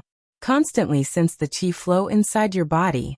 When you can sense the qi flow inside your body and can control it for a short time, that means you've succeeded. Otherwise, it means you've failed, said Tanxiu lightly. Tanxiu took out his mobile and dialed Tang Guang's number. After calling him over, he gave him some instructions and then left with Gong Wan. Before leaving, he learned the names of the red-haired youth and the woman, Ando Jie and Nomura Mena. Taiha Port. Even though the sun was setting in the west, the port was still very lively. A variety of ships were constantly setting sail or docking, and a large number of people were shuttling back and forth in the port. Buzz buzz. A whistle sounded from the sea in the distance, and a luxury liner slowly sailed towards the port.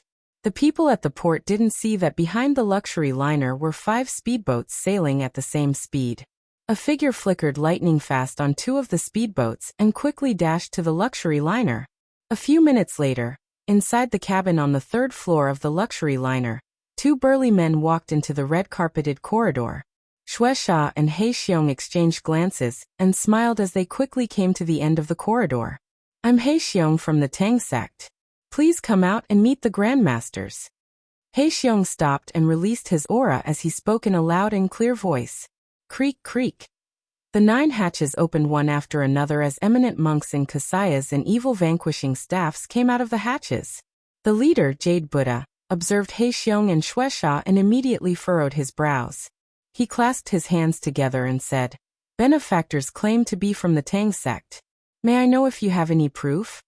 He Xiong took out the Tang sect's elder token and said, Our sect master has learned from Mr. Miao which ship the grandmasters are taking, so he asked us to rush to this ship ahead of time to pick up the grandmasters. Chaos has broken out in Japan, and both the Joyous Palace and the Japanese government are getting restless. If you were to enter Japan openly, I'm afraid you'll be discovered by those 2 forces as soon as you set foot in the country. You'll find it difficult to move a single step in Japan when that time comes. Jade Buddha and He Xiong exchanged glances and said in unison, If so, then we'll have to trouble you. Our speedboat is at the stern. Please come with us, grandmasters, said He Xiong. Shortly after, the 5 speedboats split the waves and left the luxury liner that continued to sail toward the port and disappeared into the distant sea. After half an hour of sailing, they quickly docked at another small port tens of kilometers away. There were no large passenger ships or cargo ships in this small port aside from a dozen fishing boats. There were only a few people on the shore. Tanxiu and Gongwan quietly stood on the shore and watched the 5 speedboats dock. He Xiong and Shueisha jumped off the speedboat along with 18 eminent monks of the Buddhist sect and greeted them with a smile. You've worked hard, grandmasters. He Xiong slightly frowned and looked at Gongwan behind Tanxiu. Then he looked at Tanxiu and asked, May I ask who you are, benefactor? Tanxiu let out a faint smile and adjusted his facial muscles. Then he quickly restored his original appearance and smilingly said, It's been a while since we last met, Master He Xiu. Have you been well? He Xiu was pleasantly surprised. He cupped his hands and bowed. This poor monk is doing well, Sect Master Tang. I'd like to thank Sect Master Tang for informing us about the Joyous Sect's remnants. Tanxiu waved his hand and said, He Xiu, we're all upright people, so I won't beat around the bush. I'm informing all the grandmasters mainly out of selfishness.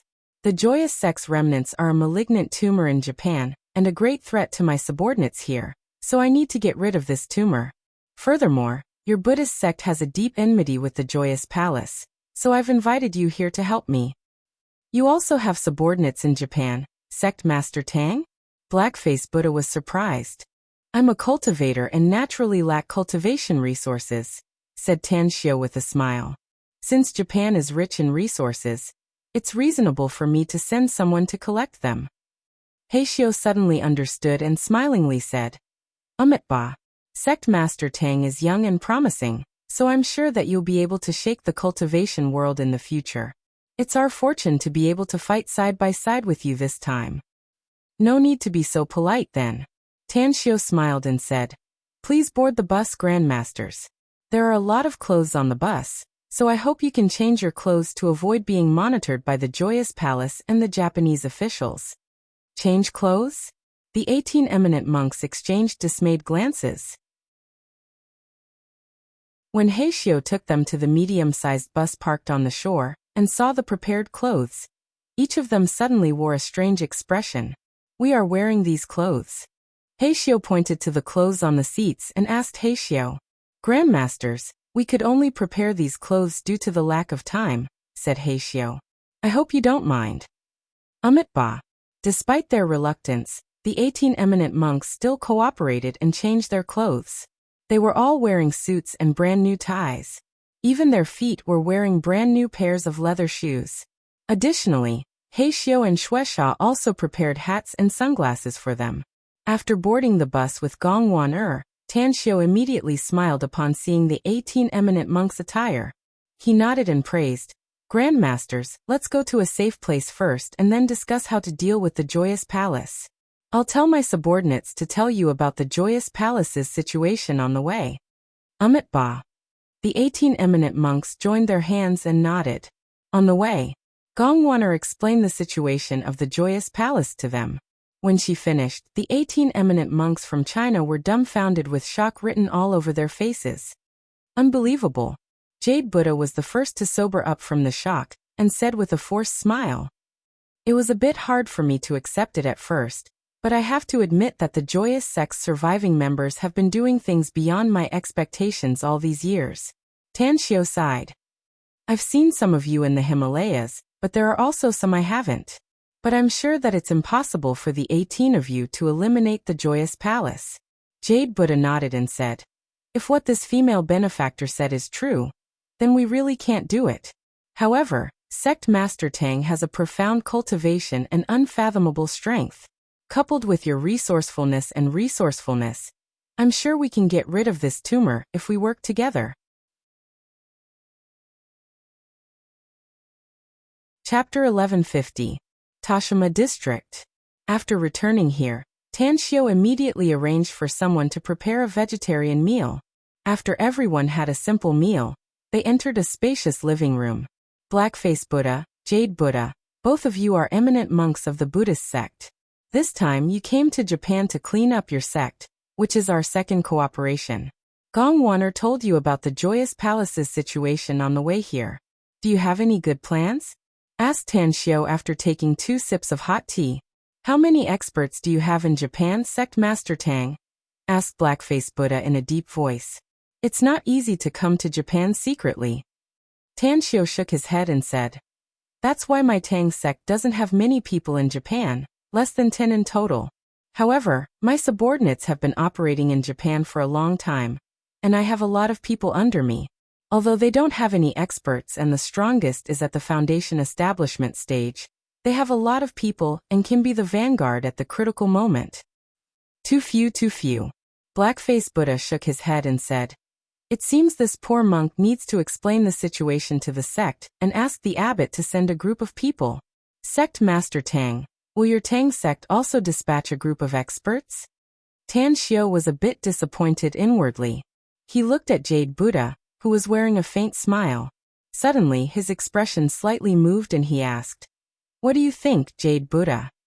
Jade Buddha glanced at Blackface Buddha and slowly said, "Sometimes killing people doesn't need too much force. Wisdom can also do it.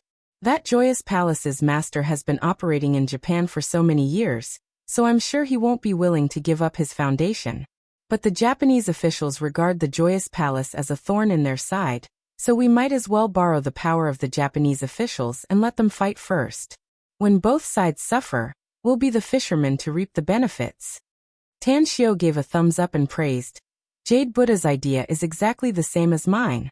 That mysterious General Fukuda of the Japanese officials not only trained a lot of cultivators, but he also conducted experiments on living people and secretly formed a team of genetic warriors. Masters, you may not understand the situation of genetic warriors, but I can tell you that these genetic warriors have been injected with the genes of some kind of wild beast. As a result, humans possess some of the characteristics and abilities of wild beasts. Let me give you an example. Someone was injected with the genes of a cheetah, and as a result, his speed and strength increased exponentially. Even during a battle, he would be as crazy and cruel as a cheetah. Another example is that they were injected with monkey genes, so they became very strong, fast, sharp claws and sharp teeth, just like mutants. The smile on Jade Buddha's face froze. After listening to Tan Xiu's description, intense killing intent burst out from his eyes and he said in a deep voice, "Sect Master Tang, according to what you said, they're simply inhuman." "That's right." Tan Xiu nodded and said, "They are indeed not real humans anymore. Bestial, extremely cruel, but also extremely powerful. Most importantly, I once helped the State Department to exterminate a biochemical gene research force in Wuxia. I know that the research of this gene medicine requires a lot of living people to be experimented on, and the early stage of the experiment is absolutely a narrow escape. I know that the Japanese officials have genetic laboratories. Many of our Yamamoto family's people are involved in politics," said Kawako all of a sudden. "It just so happens that someone is in charge of the security of a secret research institute. According to the information I got from him, hundreds of people have died in the research of that secret research institute alone. Damn it. Go to Avicii hell." Jade Buddha and Blackface Buddha were furious at the same time. Tan Xiu didn't expect that Kawako would say such words. His original intention was to make the people of the Buddhist sect angry at the Japanese officials, but Kawako's words had a much better effect than him emphasizing it countless times. Shooting a praising look at Kawako, Tan Xiu then seriously said, "Two masters, I'm sure you're also aware of the numerous crimes committed by the Japanese people in Wuxia. You may also be involved in that catastrophe. I admit that there are still a lot of good people in Japan, but the power is in the hands of those sinister and ruthless people. The people of Japan will be in trouble in the future if this goes on. Or, if the genetic warriors of Japan appear in large numbers one day in the future, it's hard to guarantee that they won't harm and persecute the people of other countries with their powerful armed forces." "What do you mean by that, Sect Master Tang?" Blackface Buddha said in a deep voice. "We must at least destroy their laboratories and those harmful genetic medicines." Jade Buddha squinted his eyes. A glint flashed in his eyes as he looked at Tang Xiu and asked, "What do you mean, Sect Master Tang?" "My intention is the same as Blackface Buddha's. We must destroy the Joyous Palace and the genetic warriors under General Fukuda's command," said Tan Xiu. "We can easily accomplish our goal as long as we target both of them." "How are we going to do it?" asked Jade Buddha. "A lot of experts from the Joyous Palace and the Japanese government have just engaged in a large-scale battle," said Tan Xiu. "The final outcome was the Japanese government's victory, while the Joyous Palace suffered huge losses. Both sides can't wait to destroy each other, so we need to instigate them and be the fuse." "It seems that you already have a plan in mind, Sect Master Tang," said Jade Buddha. "Our Buddhist sect may disdain the use of crafty plots and plots, but I believe that crafty plots and schemes are a kind of wisdom. As long as your plan can get my approval, we'll listen to your command and fight them. My plan is to assassinate the Joyous Palace members and General Fukuda's subordinates," said Tan Xiu. "We must reveal our identity as members of the Japanese government when we kill them, and reveal our identity as Joyous Palace disciples when we kill them. Right now, the undercurrent in the island is surging. What we need to do is to muddy the waters. On the basis of their anger, we will continue to add fuel to the fire, causing them to completely shed all pretense of cordiality and fight with real swords and spears. We need precise intel according to Sect Master Tang's plan," said Jade Buddha. "The intel on the Joyous Palace shouldn't be difficult to deal with," said Tan Xiu. "Am I right, Gongwan-er?" Gongwan-er was silent for a few seconds before she nodded and said, "Give me some time. I'll deal with the intel on the Joyous Palace." Since Gongwan-er is willing to cooperate with us, then the intel on the Joyous Palace should be fine. Tan Xiu smiled faintly and said, "As for General Fukuda's subordinates, it's actually easy to find them. They are, after all, people from the Japanese government. Coupled with the fact that they have just inflicted heavy losses on the Joyous Palace, it won't be difficult to find traces of them as long as we pay more attention. However, there's one person we must kill in advance." "Who is it?" Everyone in the hall had a curious look on their faces. "Kiki Tagawa, the traitor of the Joyous Palace. His real identity is someone from the Japanese government," said Tan Xiu. "Next, Everyone studied for a long time and finally formulated a rough plan framework. The Joyous Palace Master was now in a terrible fix, so he didn't have time to pay attention to Kawako's issue. Therefore, be it the Yamamoto family or Northstar Oneblade's subordinates, all of them were scattered to various cities in Japan to secretly investigate the Joyous Palace and the Japanese government's armed forces. The intelligence reports were collected like snowflakes and appeared in front of Tan Xiao and the others. The rough plan framework was also constantly being filled in, becoming more and more detailed, and becoming more and more compact. 2 days later, inside a nightclub in Kyoto, the music was deafening and colorful lights were constantly flashing. Countless men and women were crazily twisting and turning on the dance floor. Many drug addicts were scattered in every corner, smoking their delicacies.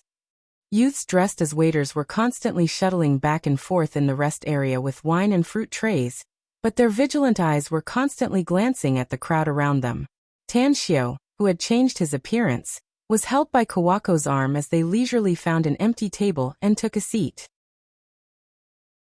After calling the waiter and ordering a dozen beers, he lightly smiled and said, "Hey Kawako, have you noticed those pairs of eyes around you? It seems that even if you hide most of your beauty, you still can't stop those perverts from peeping at you. Do you want to make a bet? Someone will definitely come to hit on you later, right?"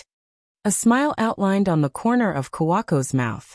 She never dared to think that her sect master would actually tease her one day, much less praise her beauty. In the past, she thought that she was peerless and a rare beauty in the world.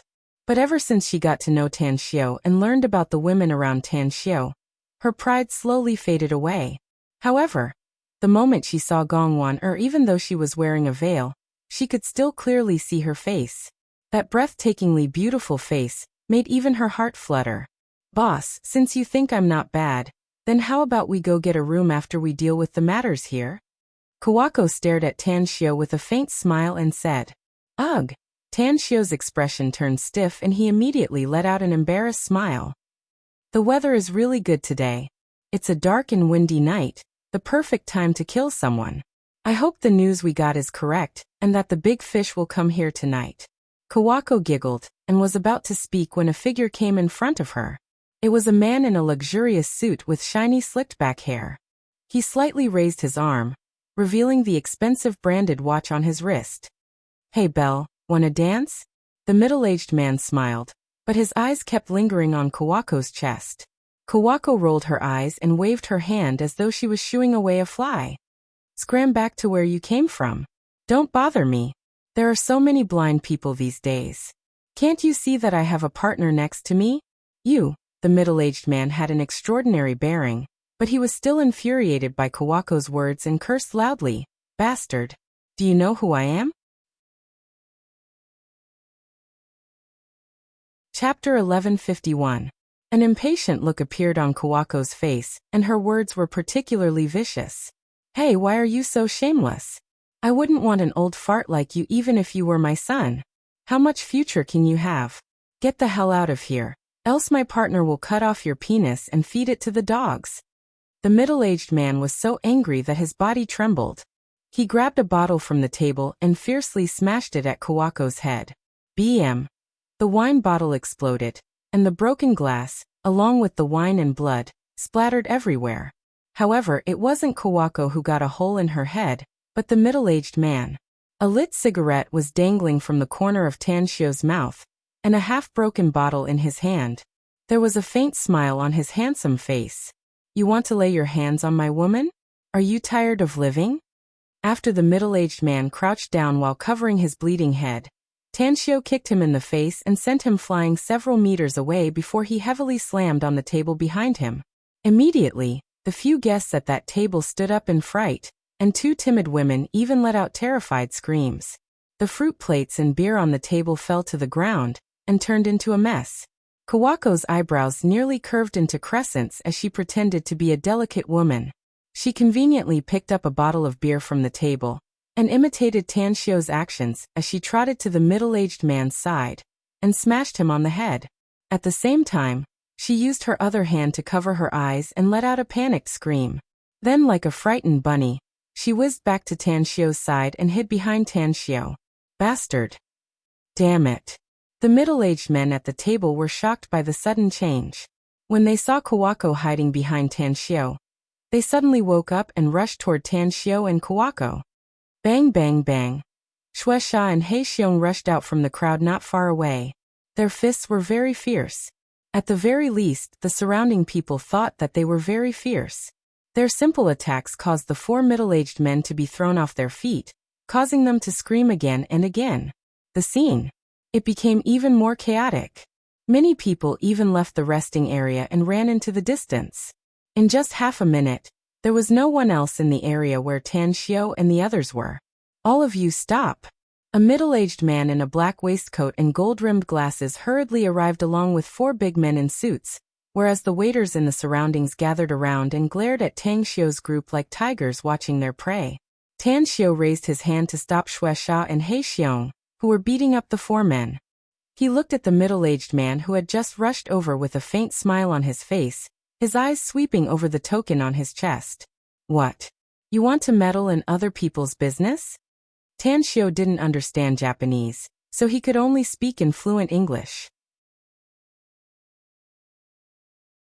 The middle-aged man narrowed his eyes and said a few words in Japanese. After realizing that Tan Xiao didn't seem to understand him, he immediately switched to English and coldly said, "Who are you, mister? I'm the one in charge of this nightclub. Yet you dare to cause trouble in my place?" Tan Xiao slowly took out a cigarette.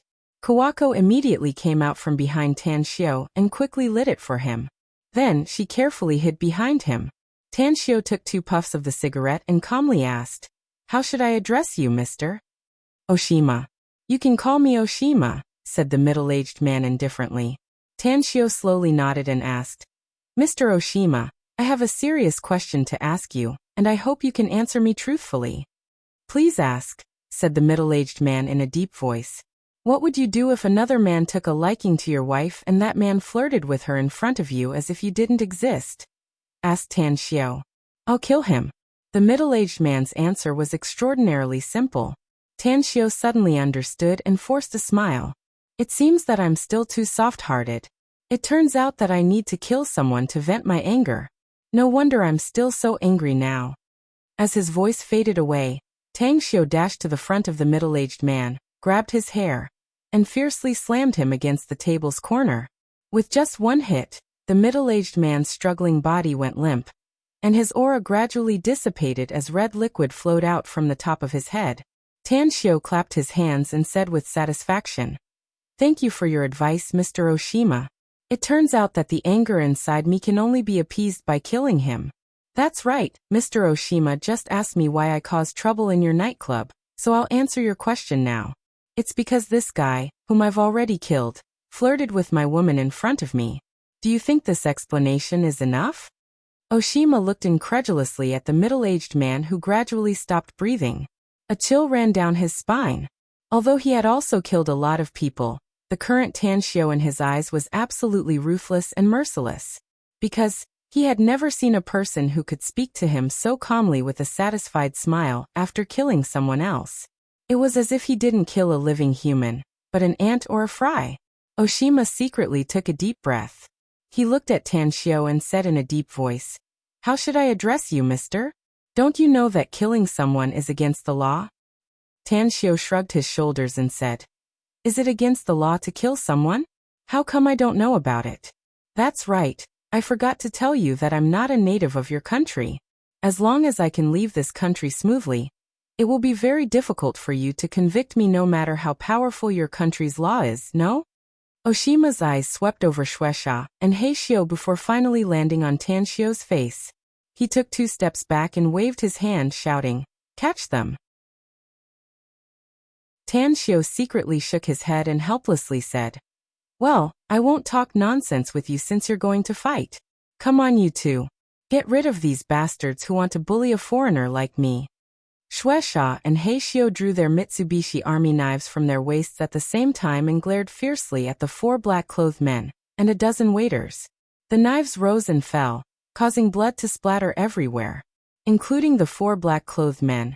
A total of 16 people from the nightclub were severely injured by the 2 men in just half a minute and fell to the ground, losing the ability to fight.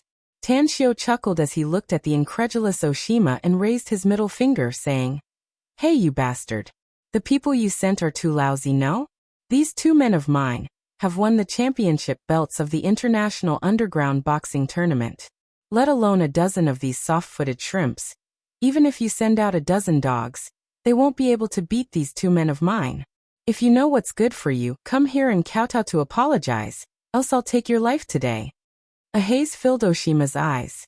He grabbed the walkie-talkie at his waist, pressed a button and shouted, "Someone came to our turf to make trouble. More than a dozen of our brothers have been knocked down. Hurry up and come to support us." "Roger that." A reply came from the walkie-talkie. Tanshio raised his brows and grabbed Kawako's hand. He then turned around and sat back on the sofa, crossing his legs and smoking a cigarette. He pulled Kawako into his arms and patted her shoulder while looking at Oshima disdainfully and said, "You were calling for help just now, weren't you? Tieskatire. I don't think a coward like you can call powerful people. However, this is your territory. Since you've already called for help, I can't fail miserably in a simple task. Bear. Call for help, and we'll have a competition with them today. Let's see who can call more people and whose fist is harder." Oshima stared blankly and suppressed the anger that just gushed out of him. After pondering for a while, he took out a mobile phone from his pocket and quickly dialed a number. After the call was connected, he respectfully reported, "Boss, some people came to our turf to make trouble, and there are experts around them. Also, he just called for help, so I'm afraid more people will come here soon." "You can't handle it?" The owner of the phone was obviously angry and his tone was a bit unfriendly. A worried look was revealed on Oshima's face as he said in a low voice, "More than a dozen of our brothers guarding the turf, as well as my 4 brothers, have all been dealt with by them. I heard that the 2 experts around that guy are the ones who have won the championship belts of the International Underground Boxing Tournament." Wait. The other party hung up the phone. In just a few minutes, all the guests in the nightclub had left, whereas dozens of tattooed and menacing men carrying machetes and clubs rushed in from the outside. The leader, a bald man, observed Tanshio's group of 4 with a contemptuous look in his eyes. He then looked at Oshima and said, "I already told you that your men are a bunch of trash. Send them to the training camp later, and I'll train them well for you."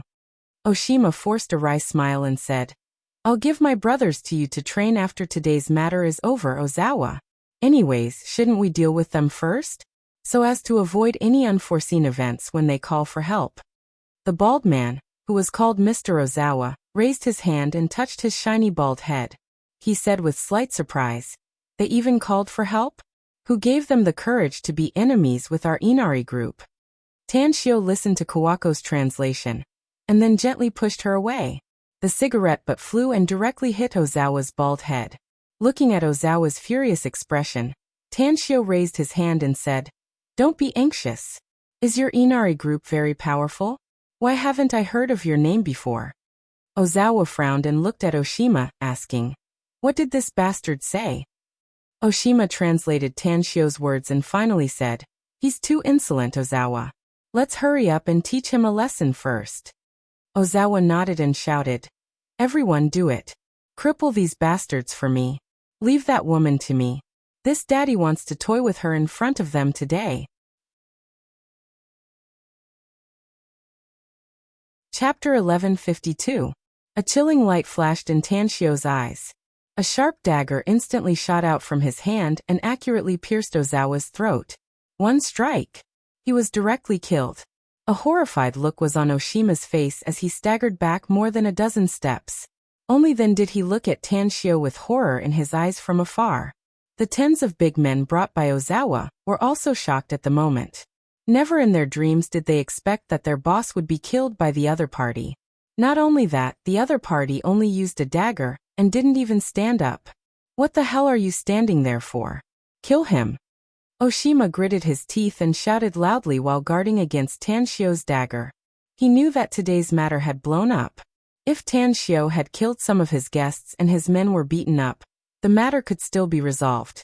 But Ozawa's death was something he absolutely couldn't let go of. Tanshio squinted his eyes and indifferently said, "Then I'll fulfill their wish since they want to die. Save that Oshima for me. It's not easy for me to meet someone who can speak English, so I don't need to talk nonsense with them later. Black Bear and Shueisha pulled out 2 pistols from their waists at the same time. As the black muzzles of the pistols were aimed at the dozens of strong men, their fingers pulled the triggers. Amidst the flames, each bullet reaped a life. Each of the big men who fell to the ground was penetrated by the bullet between their eyebrows. A massacre. A one-sided massacre. The tens of big men were like wheat blown away by the north wind. In just a few seconds, only less than 10 of them were left alive. The reason why these 10 men were still alive was that the 4 pistols in He Xiong and Shueisha's hands had run out of bullets. Run, you devils!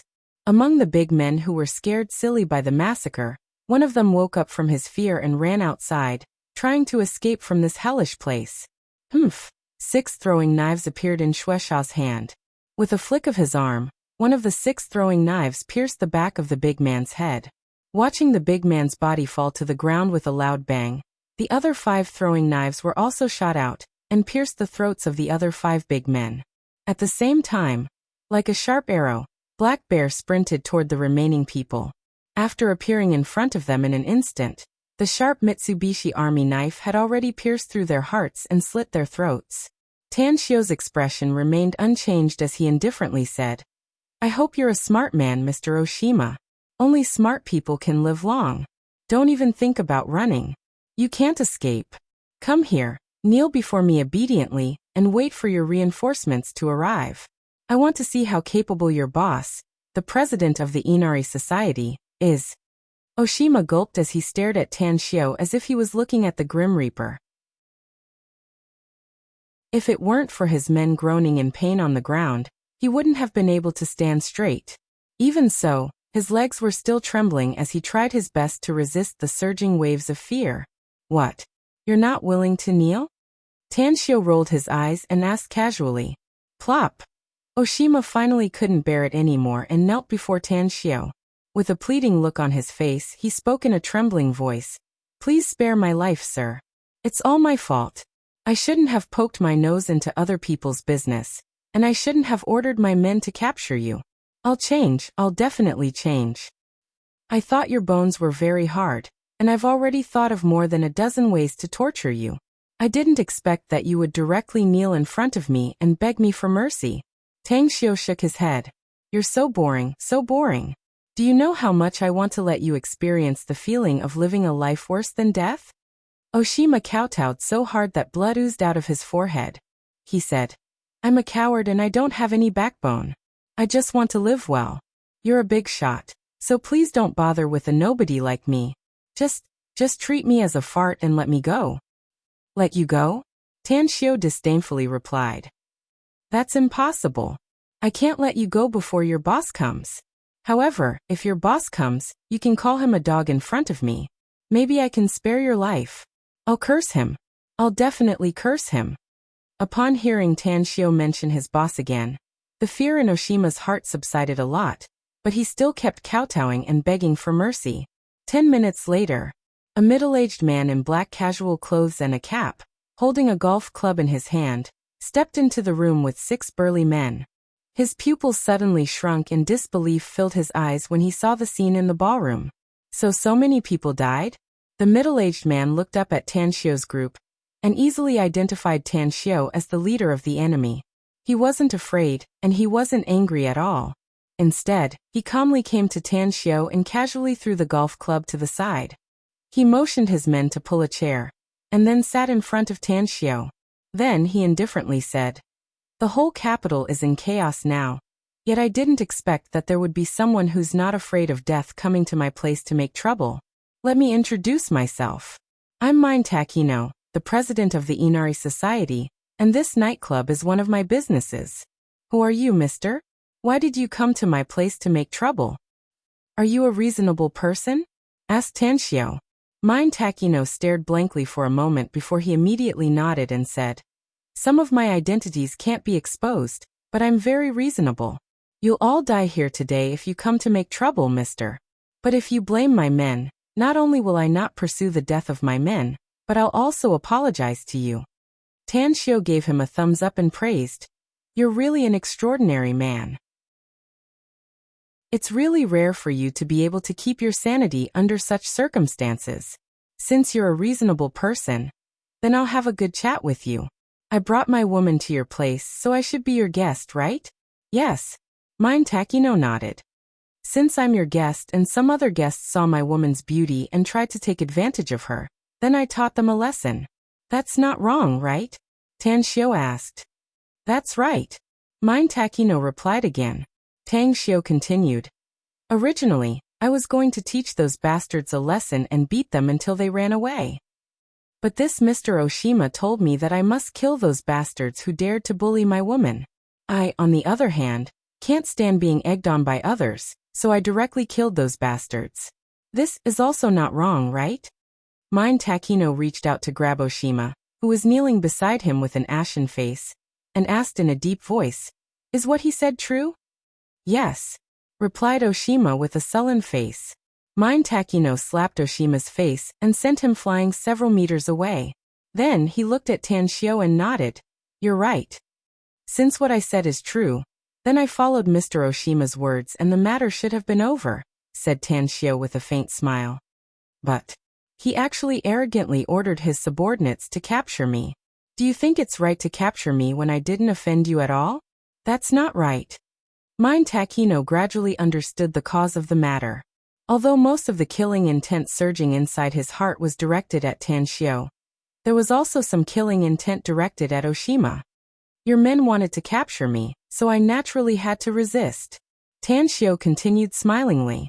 After my two subordinates beat up all of Mr. Oshima's subordinates, I thought that this matter was over.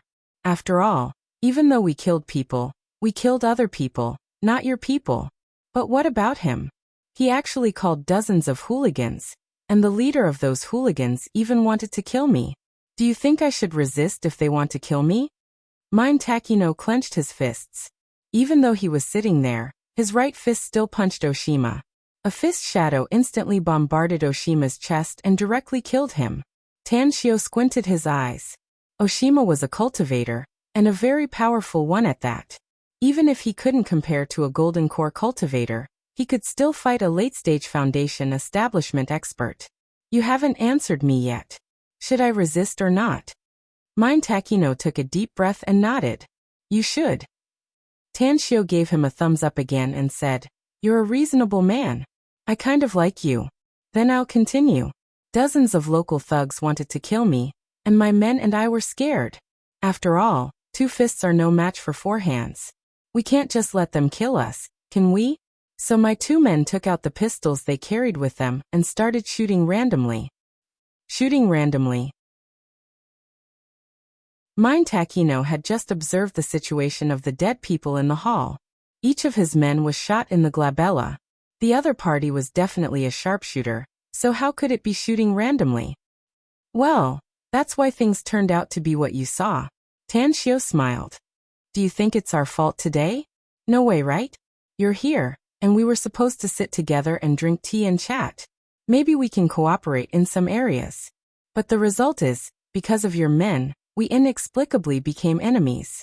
Don't you think it's infuriating? Mine Takino took out a cigarette, lit it up and said, "You're right. It's infuriating. It's not your fault. It's my men's fault." Clap, clap, clap. Tan Xiao didn't give him a thumbs up this time, but directly applauded and said, "You're worthy to be a cultivator. Your bearing is really extraordinary." A cold glint flashed in Mine Takino's eyes.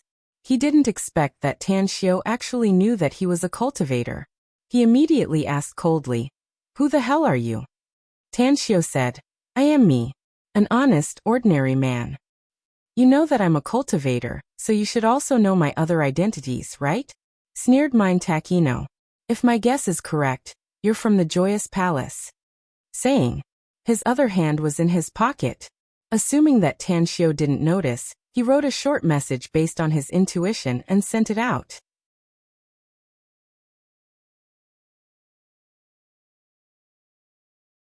Chapter 1153. The outskirts of Kyoto. Swallows were fluttering in the air amidst the rolling mountains, accompanied by the continuous roars of beasts. This was the Jin Camp's encampment, and also General Fukuda's lair. Around the mountains were 4 ordinary military camps with a total of hundreds of thousands of troops stationed there. Inside the mountains was an empty underground space, a world for Japanese cultivators and genetic warriors. Inside the secret chamber, Kikitagawa was holding a beautiful sable in his arms. He personally stuffed jade beads into its mouth and listened to its chewing sounds. A faint aura emanated from Kitagawa's body, causing the expressions of the other 2 men in the chamber to slightly change. General Fukuda really doesn't have time to see me? Kitagawa's voice was calm, but there was a chill hidden beneath it. The 2 men exchanged glances. Then the man on the left respectfully said, "Sir Kitagawa, General Fukuda and Ine Buddha of the Joyous Palace have been fighting for a long time. Although Ine Buddha was severely injured in the end, General Fukuda also suffered some internal injuries. He's now recuperating, so he ordered that no one will see him. General Fukuda is very powerful. How can that Ine Buddha be compared to him?" Kikitagawa sneered. "That injury is probably just an excuse to not see me." The man hurriedly said, "Sir Kitagawa, General Fukuda absolutely didn't mean that. He mentioned you many times in front of us, saying that you sacrificed too much for the country. General Fukuda also said that you would have been the Jin camp's deputy commander if you weren't carrying out missions outside." Kikitagawa was calm and collected on the surface, but he was sneering inwardly. Although he had been carrying out missions outside all these years, he knew the situation in the Jin camp like the back of his hand. He even secretly bought some of the camp's top brass. He knew it. General Fukuda needed him to monitor the Joyous Palace and do something for him. Otherwise, it was very likely that General Fukuda, who was admired by countless people, would have long used him to remove this thorn in his side. Time. I need more time. Just give me 3 more years. I'll definitely surpass General Fukuda 3 years later. At that time, I can force him to hand over the Jin camp to me even if I have to oppress him with my strength. Kikitagawa raised his eyelids and looked at the man in front of him. He suddenly smiled and said, "It seems that you've forgotten who your master is while I'm away from the Jin camp. Am I right, Su Xiang?" In an instant, the eyes of the man on the right turned cold, and a sharp dagger instantly slashed across the neck of the man next to him. As blood splattered, the man on the right used the dagger to stab the heart of the man next to him. In just a few seconds, the man on the left died. Lord Kitagawa, Su Xiang thinks that you have a point. All these years, not only did he obey General Fukuda's orders on the surface, but he also did a lot of things for General Fukuda behind his back. There are some things that are a little dangerous to you. However, this subordinate secretly erased some traces, so that what he did couldn't affect you. Su Xiang cupped his fists and said. Kikitagawa loosened the violet marten in his arms and let it eat the corpse. He slowly walked to the chair and took a seat. Then he leisurely said, "That old dog Fukuda has always been suspicious. Coupled with this guy's allegiance to Fukuda, I'm afraid he's told Fukuda about some of the things I've done. However, Fukuda won't dare to do anything to me for now. He must be polite to me as long as the Joyous Palace exists. But the Joyous Palace will be annihilated by us sooner or later, Sir Kitagawa," said Su Xiang. "I'm afraid he'll act against you at that time. We need to be prepared ahead of time." Kikitagawa nodded and said, "I understand what you just said, but it's not the time yet. Besides, the Joyous Palace has a deep heritage that even I don't know about. Hence, General Fukuda's plan to annihilate the entire Joyous Palace is simply a pipe dream. He won't be able to do it in the next 8 to 10 years. Ring. A faint ringtone of a mobile phone rang twice, but Kikitagawa's keen hearing was still able to hear it clearly. After a while, a cold light flashed in Kikitagawa's eyes as he read the text message on his phone. His figure instantly disappeared. A few minutes later, an off-road vehicle roared out of the camp and disappeared on the winding mountain road. The mountain road wasn't wide and could only accommodate 2 cars at a time. Whoosh! Just as the off-road vehicle disappeared at the end of the mountain road in the distance, a ghostly figure appeared outside the camp gate. It was General Fukuda with a tuft of white hair on his forehead. He stood straight, and his eyes exuded a soul-captivating cold light. "General." A red-haired man in a black coat appeared next to General Fukuda. He wore a bronze mask. Even though the bronze mask was rusty, it added a sense of mystery to the red-haired man. "Tell me, why did he leave this time?" asked General Fukuda lightly. "If my guess is correct, it should be related to the Joyous Palace," said the red-haired man. "I heard from my spy that he really wants the Joyous Palace Saintess, Gongwan. He even ordered his men to go all out to find her before returning to the Jin camp." General Fukuda frowned and said, "What's so special about this Joyous Palace Saintess? Why is he so fascinated by her? Also, that old bald donkey created the Joyous Palace and indulged himself in beauties every day. Why hasn't he touched the Joyous Palace Saintess?" According to Ki Kitagawa, the Joyous Palace Master has always regarded the Saintess as his own daughter, said the red-haired man slowly. "However, I don't think it's credible. Two of the Joyous Palace Master's daughters are very delicate and charming. They're natural beauties. That's why the Joyous Palace Master and his two daughters are having an affair." Contempt flashed in General Fukuda's eyes as he coldly snorted and said, "Humph, he even dares to lay his hands on his own daughters. The whole country has been in a foul atmosphere due to him in recent decades, especially when it comes to the affairs between men and women. It's even more chaotic now. It's time to change the atmosphere in Japan after getting rid of that old bald donkey." The red-haired man forced a smile and said, "I'm afraid it won't be easy, General. This is the current situation of the country. You can change it if you want to." General Fukuda sneered. "People's hearts need to change along with the environment. If preaching doesn't work, then we'll use bloody means to suppress them. I believe the imperial family will agree with my approach." The red-haired man didn't reply, but he felt that General Fukuda was indulging in fantasy. National conditions, habits, these things had grown up with countless people and had long been integrated into their bones. Using bloody suppression to change it would only be treating the symptoms and not the root cause. General Fukuda took a deep breath and said, "Send the first squad to follow him. If you find Kiki Tagawa betraying the Jin camp, come back and report to me immediately." "Understood," the red-haired man replied. His figure instantly turned into a sharp arrow and bolted toward the distance. In the dimly lit nightclub, Mind Takino calmly observed Tan Xiao. As the saying goes, know your enemy and know yourself, and you will be victorious in every battle. Yet he knew nothing about this young man in front of him. Therefore, he didn't dare to act rashly even though he believed in his own strength. He was waiting. He would wait for the big boss to come and then make plans. He knew that what he had to do now was to keep this young man in front of him and make him stay until the big boss came. At that time, no matter how arrogant and domineering this brat was, it was likely that he could only bow down and beg for mercy before the big boss. Joyous Palace? What kind of place is that? Tan Xiao deliberately pretended that he didn't know anything and looked at Mind Takino curiously. Mind Takino furrowed his brows and asked, "Aren't you from the Joyous Palace?" Tan Xiao rolled his eyes and coldly snorted. "This daddy just came to Japan a few days ago. How the hell do I know anything about the Joyous Palace? I came to Japan this time for a vacation, and also found some friends to reminisce about the old days. I never thought that I would run into such a bad luck here." Mind Takino finally understood why this guy didn't speak Japanese but English. It turned out that he just came to Japan and didn't know Japanese at all. "Who's your friend, mister?" Mind Takino recalled the report he received before. It seemed that this guy also called someone. Maybe the person he called was his friend. "Let's not talk about it." Tan Xiao waved his hand listlessly. "I don't know what happened to that friend of mine. He was having fun with me a few days ago, but I didn't expect that he would suddenly disappear. I called him but he didn't pick up. I went to find him, but there was no one at home.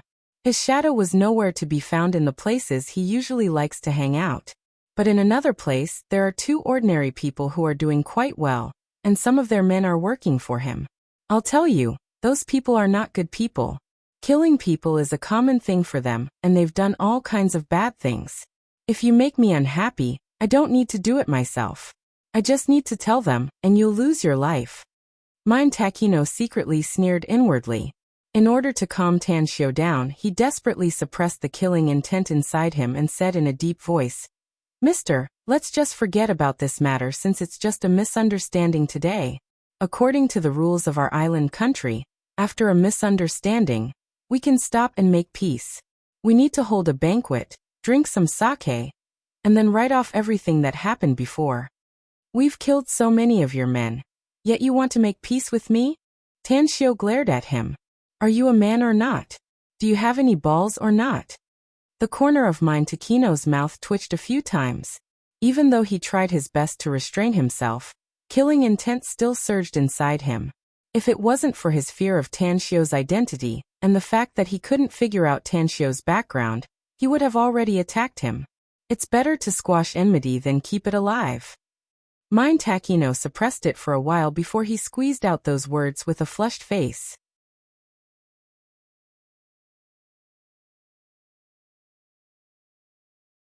Chapter 1154. Looking at Mind Takino's expression, Tanshio knew that the man's patience had reached its limit. If he continued to provoke him, there was a great chance that the man would attack him at this moment. The purpose of his visit this time was to lure the snake out of its hole, and then catch the turtle in the jar. Before Kikitagawa arrived, Tanshio didn't want to kill Mind Takino, lest Kikitagawa sensed that something was amiss and didn't come here again. It's better to squash enmity than keep it alive? It was indeed a wise saying. Thank you for your guidance, friend. I've learned a lot. I'm deeply sorry for causing such a big commotion here today. Since a drink can resolve the enmity between us, then I should be the one to host it, said Tanshio while patting his chest with an apologetic look on his face. Mind Takino secretly heaved a sigh of relief upon hearing that. He was really afraid that this bastard in front of him would say something he couldn't stand anymore and kill him. Your Excellency has come from afar, and I'm the host here, so I naturally can't let you host the banquet. Everything is up to me. But please wait for a while. I'll send some people to clean up these corpses first. Please do. Tanshio crossed his legs and sat on the sofa. After waving his hand, he found several unopened bottles of beer lying on the floor next to the sofa. He immediately picked one up and opened it, and then slowly drank it. Time fleeted by. The tall and fierce-looking Kamaji macho rushed into the nightclub with more than a dozen menacing men. He saw Mind Takino commanding his men to clean up the corpses and wipe the blood on the floor. In an instant he shouted in fluent English, "Oh my God! Which bastard bullied my dear friend? Inari Society? Where is that little bitch Mind Takino, the boss of the Inari Society? This father is gonna chop you alive." Mind Takino turned around and slightly furrowed his brows when he saw the tower-like Kamaji macho. There were also more than a dozen young men with colorful hair dyed, pierced ears and pierced earrings behind him.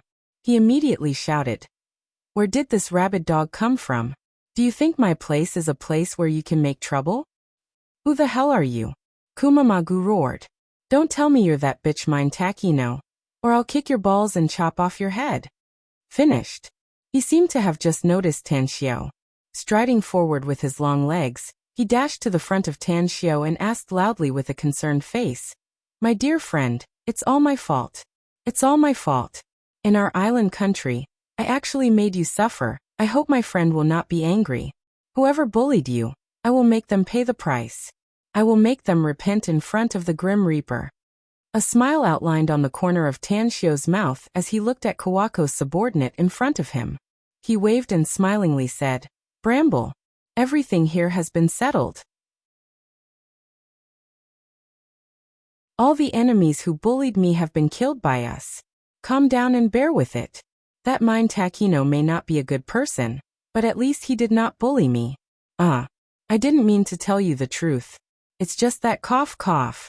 Bramble, those people who were killed are quite pitiful. Go help them and dispose of their corpses as soon as possible so that we can drink wine and eat meat."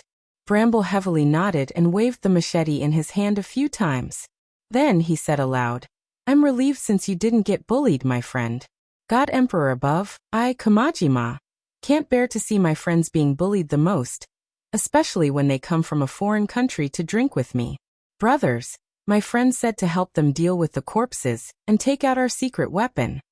Several youths put their hands into their sleeves and took out several porcelain bottles a moment later. A pungent smell immediately wafted out and spread in all directions as the bottle's lid was opened. Kamajima also took out a porcelain bottle and quickly walked to one of the corpses. He then poured a few drops of the potion inside the bottle and dripped it on the corpse. Sizzle, sizzle. The corpse began to melt and directly turned into a pungent and stinky liquid in just a few seconds. Heavens! What the hell is this? It can corrode corpses? I think I've heard of it somewhere. Is it the kind of stuff you see on TV? That's incredible. Mine Takino's men were dumbfounded as they watched the corpses turn into a pool of stinky liquid. They couldn't help but exclaim. Even Mine Takino himself was shocked by the thing that Kamajima took out. He had only heard about it but never seen it with his own eyes. Quickly, dozens of corpses were cleaned up, and even the blood on the ground was washed away. The chaotic scene was also cleaned up. As for the dozens of people who were seriously injured, they were taken away. However, dozens of Mine Takino's men arrived and temporarily served as the waiters. I'm hungry, honey. Kawako, who was sitting on the sofa, deliberately leaned against Tanshio's side and pushed Tanshio's arm with her hand, speaking with her sweet voice. Her voice wasn't loud, but everyone within a 10-meter radius could still hear her clearly. Tanshio patted her shoulder and lightly smiled. Since you're hungry, I'll tell them to prepare some food. If the food doesn't suit your appetite, I'll kill them directly. Who do you want to kill? An extremely cold voice came from the ballroom's entrance corridor. Immediately after, Kiki Tagawa walked into the ballroom with his hands behind his back and 4 of his men. His ice-cold eyes swept over everyone inside and finally landed on Tanshio's face. You look a bit familiar? But I'm sure I've never seen him before.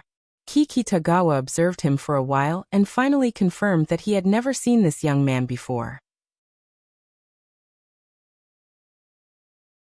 Therefore, he strode to the front of Tanshio and indifferently said, "This is my turf, and Mine Takino is taking care of my business. You killed so many of his men, and even clamored to kill Mine Takino. Do you really think we don't have anyone here?" Tanshio rolled his eyes and disdainfully said, "Where the hell did you come from? So what if Mine Takino is taking care of your business? He doesn't even dare to fart in front of me, so how much stronger can you be? Let me tell you something. Crawl out and scram if you know what's good for you. Else, don't blame me for being ruthless and making you beg for death." "You're very arrogant, brat." Kiki Tagawa gave him a thumbs up and sneered. "I hope you still dare to be so arrogant and domineering later." Tanshio pushed Kawako away and straightly got up. "What? You wanna fight me? You wanna bully an outsider like me just because this is your turf? An outsider?"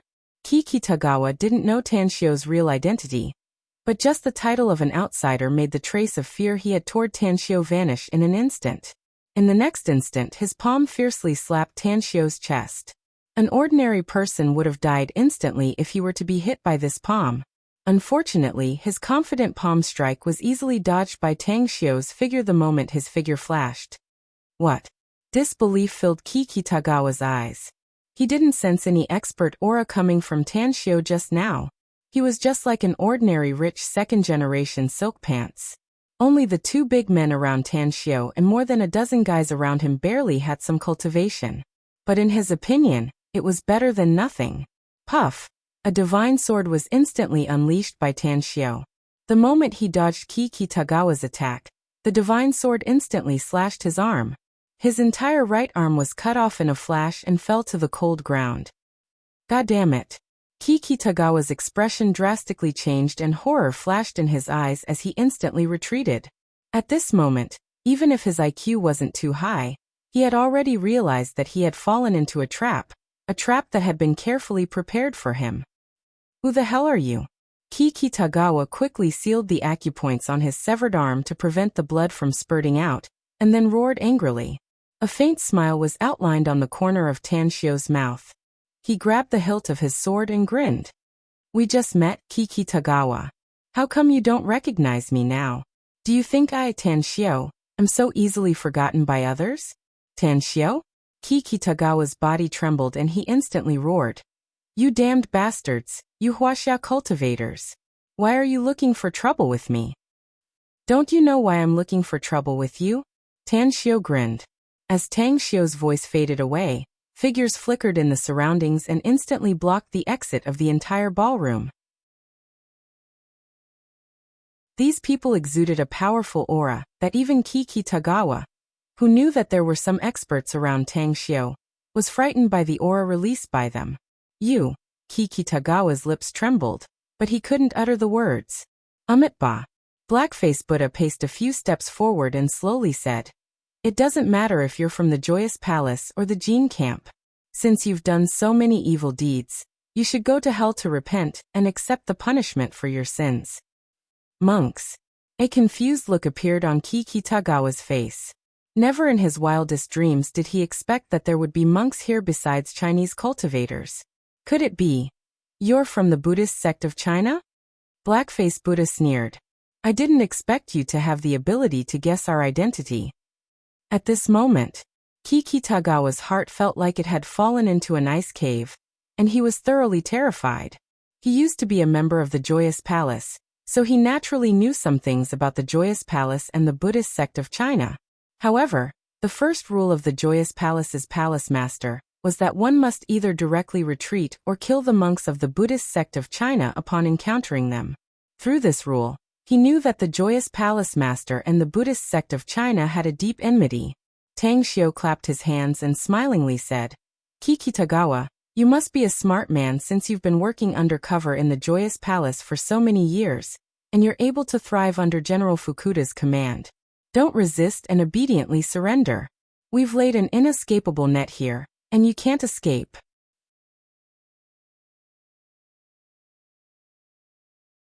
Chapter 1155. Intense despair filled Kiki Tagawa's heart as he stared at the enemy in front of him. He had secretly sent some people to investigate the Buddhist sect of China. Although the information he got was pitiful, there was one thing he found out clearly. The Buddhist sect of China had a deep heritage and had many powerhouses. But now, an eminent monk of China's Buddhist sect actually came to Japan. Not only was he out of luck, even the Joyous Palace would be in big trouble. In addition to the cultivators of China, both the Buddhist and Taoist sects had arrived at the same time. Japan would probably be turned upside down by them, right? Kiki Tagawa took a deep breath and shifted his eyes to Tang Xiu, asking, "Are you the one in charge here?" "That's right." Tang Xiu nodded. "Of course I can. I don't know how you changed your appearance, but I can still conclude that you're Tang Xiu," said Kiki Tagawa. "There's no deep hatred between us, and I don't have any enmity with these eminent monks of China, since I'm not a real disciple of the Joyous Palace. Therefore, the only reason why you tried every possible means to plot against me is that you want to know something from me. Am I right?" "It seems I'm right." "You're really smart," said Tang Xiu with a smile. "Let's have a good talk since I'm right," said Kiki Tagawa in a deep voice. "I'm willing to tell you anything you want as long as you spare my life. You're a traitor of the Joyous Palace, so it's natural that you're willing to tell me the situation there," said Tang Xiu with a smile.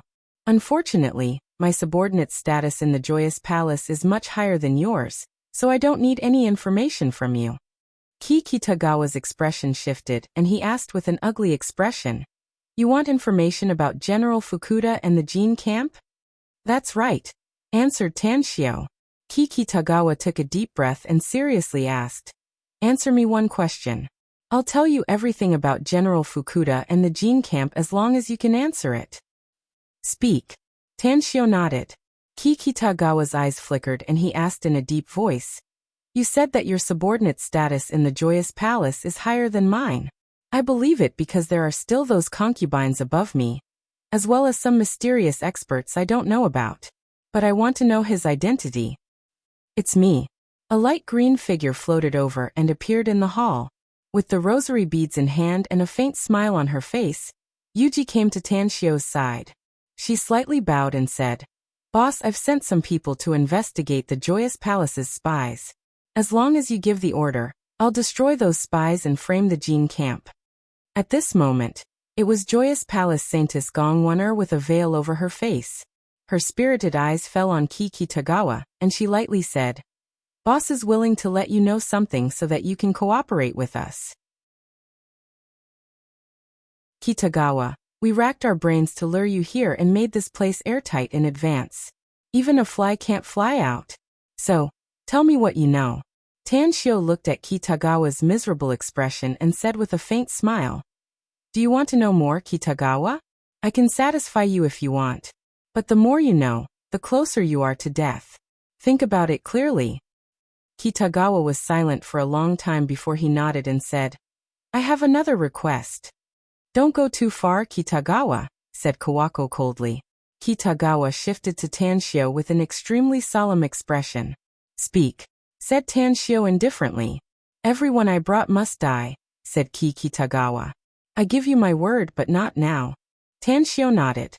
Kitagawa took a deep breath and said, "What do you want to ask? Ask away." "I need to know about General Fukuda and the situation of the Gene Camp," said Tanshio. "Tell us everything you know about the situation. Remember, the more you talk, the more likely you are to survive." The whole night passed. Kitagawa told him everything he knew. However, Tanshio didn't know whether Kitagawa had told him all the information, but he felt that it was enough for him. Early in the morning, it was drizzling in the sky and the dusky world seemed as if the world didn't want to wake up. Several dark clouds drifted over from time to time, as if foreshadowing the coming heavy rain. "Do it." Although Blackface Buddha was a Buddhist monk, his murderous aura was particularly intense. Tanshio glanced at him and lightly said, "Blackface Buddha, if you want to become an eminent monk and break through the shackles of your current realm, you need to grind away all your murderous aura. Although this trip to Japan will make you bear more lives, it's also a good opportunity for you to change your mind. I hope you can seize this opportunity and break through this hurdle as soon as possible. You're not a Buddhist, sect Master Tang." Blackface Buddha shook his head and said, "You don't understand the situation of Buddhist cultivators." Tanshio sighed inwardly. Since Blackface Buddha refused to listen to his suggestion, he didn't feel like saying anything more. Clapping his hands, he said, "The plan is complete, so let's begin. There are a total of 8 targets, for Joyous Palace forces and 4 Gene Camp bases. Immediately evacuate to the rendezvous point once you're done. Also, immediately inform the nearby forces to evacuate and wait for reinforcements if there's an accident. Sneak attack. Total annihilation." Although it was daytime, it was also the time when the strongholds least expected to be ambushed. Hence, the sneak attack was very successful and all 8 strongholds were wiped out within 2 hours in the morning. The Joyous Palace strongholds all had traces of genetic warriors, whereas the Gene Camp strongholds had scattered Buddhist beads and other Buddhist artifacts. At noon, groups of people from both sides with strange whereabouts rushed to the slaughtered strongholds.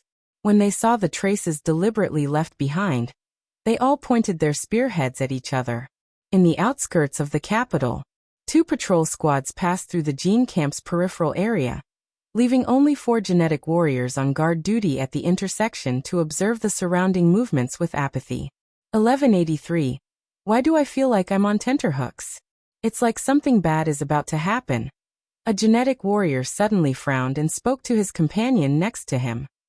Cut the crap, 1184. Don't tell me you have a sixth sense like a woman?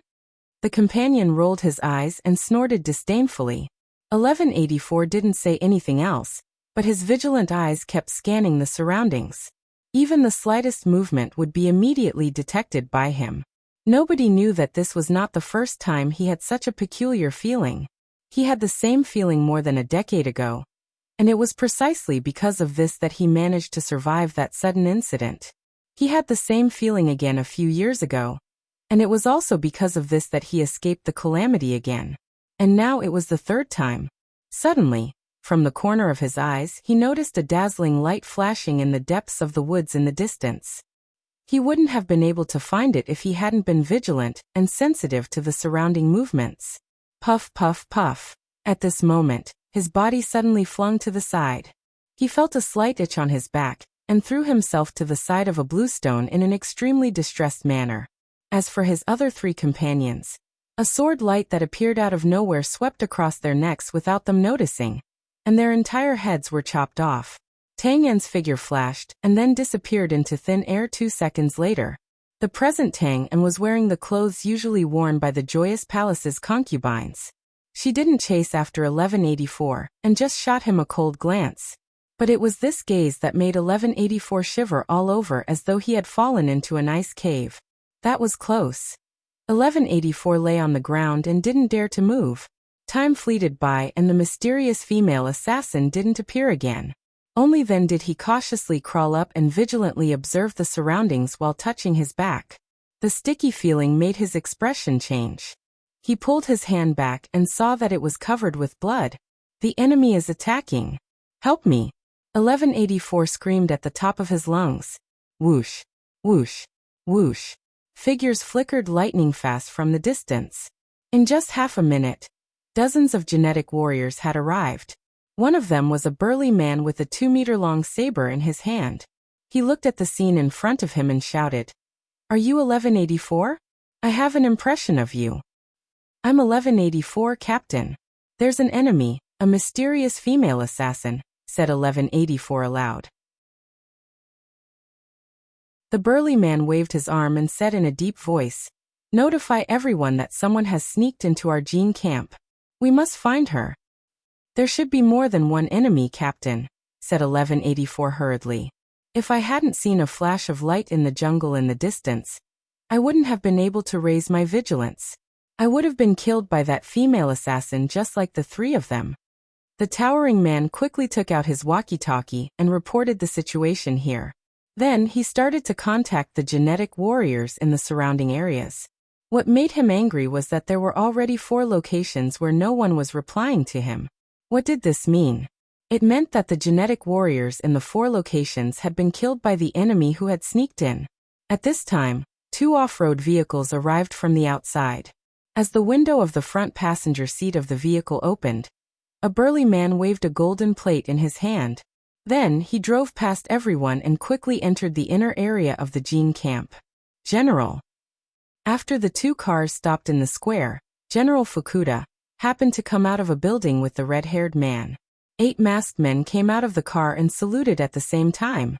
General Fukuda frowned and asked, "Why did you come back? Where's Kikitagawa?"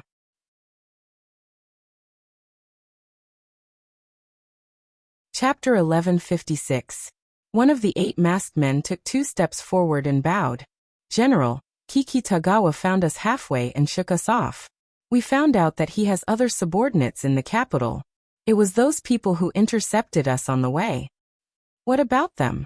General Fukuda's face turned gloomy and murderous intent flashed in his eyes.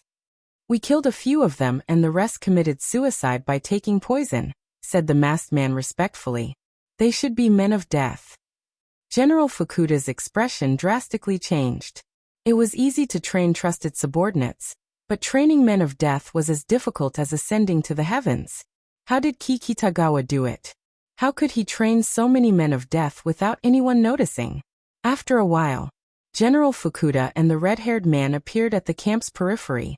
Killing intent kept surging in their eyes when they saw the 19 corpses whose blood hadn't dried up yet. "General, he's 1184, the only survivor from the 5 locations," reported Taita as he came to General Fukuda and knelt on one knee.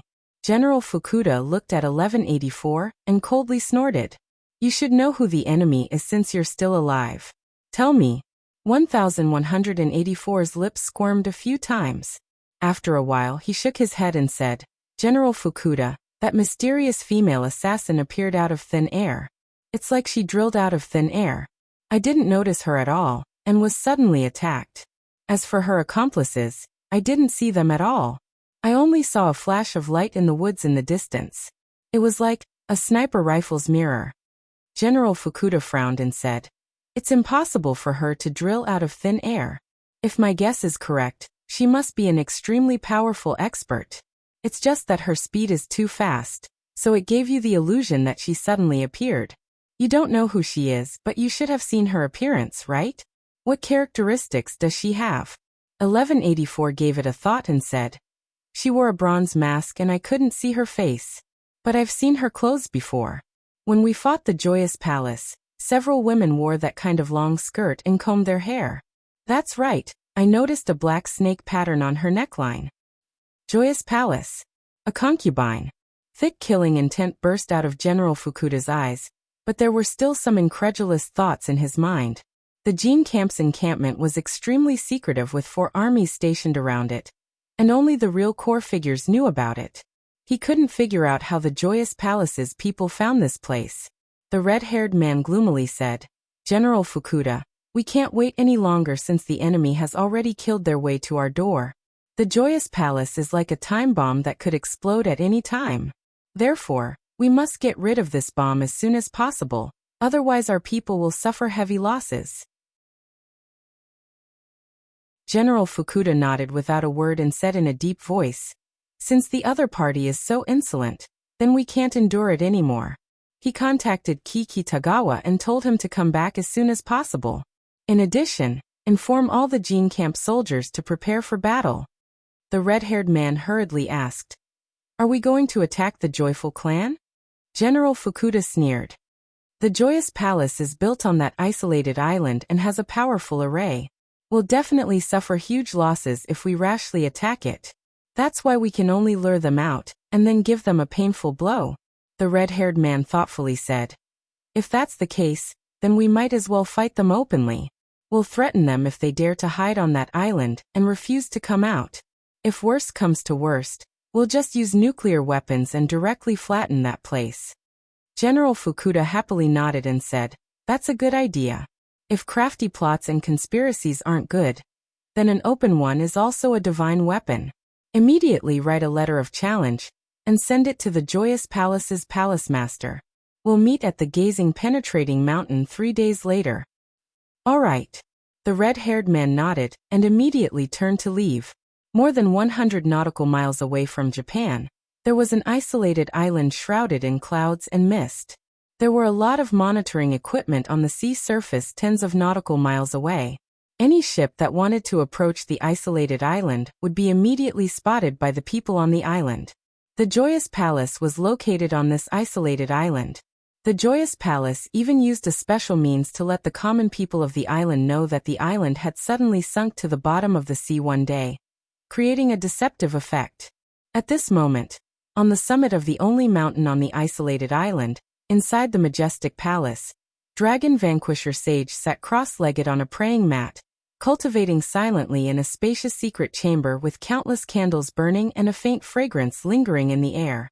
There was a large bed in front of each wall around him, and on each bed was a woman who was not wearing any clothes. They were in a deep sleep, and the faint snoring indicated that these women had just overworked themselves. Ding! The bell outside the door rang, awakening Dragon Vanquisher Sage from his cultivation. Whoosh! Dragon Vanquisher Sage moved extremely fast and left the secret chamber in a flash. He then looked at the man standing respectfully outside and indifferently said, "You wouldn't have come here in person if there wasn't a major event. Tell me what happened." A bit of fear could be seen on the man's face as he respectfully replied, "Miyagi, we just received news that General Fukuda's men have wiped out our 4 hidden spots in the capital. A total of 42 Joyous Palace disciples have been killed." Dragon Vanquisher Sage's expression changed, and the killing intent in his eyes turned more intense. He took a deep breath and coldly snorted. "That old bastard Fukuda is getting more and more damned. Our Joyous Palace has lost more than 100 people in just a few days. If this goes on, they'll wipe us out in less than a month. It seems we can't endure it anymore." "Do you want to wage a full-scale war with the Jin camp, Miyagi?" asked the man hurriedly. "This war is unavoidable," said Dragon Vanquisher Sage coldly. "Those enemies should all die. If we want to gain a firm foothold in Japan and become the real master of Japan, we must eliminate all the genetic warriors and ability users in the Jin camp, and that old bastard Fukuda." The man hesitated for a moment before he nodded and said, "Since Miyagi has decided, then this subordinate will immediately gather the troops. However, it's best for us to start with sneak attacks and constantly destroy their forces. We'll launch a full-scale attack after they suffer huge losses." "Have you found that old bastard Fukuda's lair?" asked Dragon Vanquisher Sage. "No." The man shook his head and forced a smile. "Trash." Dragon Vanquisher Sage cursed angrily. Just as he was about to turn around and return to the secret chamber, He suddenly sensed an aura approaching. He immediately waved to the man and sent him away. Then he looked at the green-robed woman in front of him and frowned. "What's the matter, Yuji?" "My men just made some special discoveries, Miyagi," said Yuji respectfully. "It should be very effective in dealing with the Joyous Palace." Dragon Vanquisher Sage stared blankly and hurriedly asked, "What did you find?" Yuji handed the document in her hand to him and said, "This document records several secret bases arranged by General Fukuda in Kyoto, including the approximate number of people stationed there. If you agree, I'm willing to lead my men to annihilate these bases myself." Dragon Vanquisher Sage calmly read the document, and a smile finally appeared on his face. He raised his hand to touch his big bald head and said, "You did a great job, Yuji. It seems that my doting on you is really worth it. I'll personally lead my men this time. We'll make a plan after we get rid of these bases. We must thoroughly kill that old bastard Fukuda and eradicate all his genetic warriors." Having said that, Dragon Vanquisher Sage reached out to hug Yuji and smilingly said, "I'll give you 2 bottles of great overarching pills to reward you. I hope you can become stronger and better serve me in the future. I'll dote on you for a few days after we've annihilated the enemies and returned in triumph." "Thank you, Miyagi." Yuji deliberately showed a look of surprise.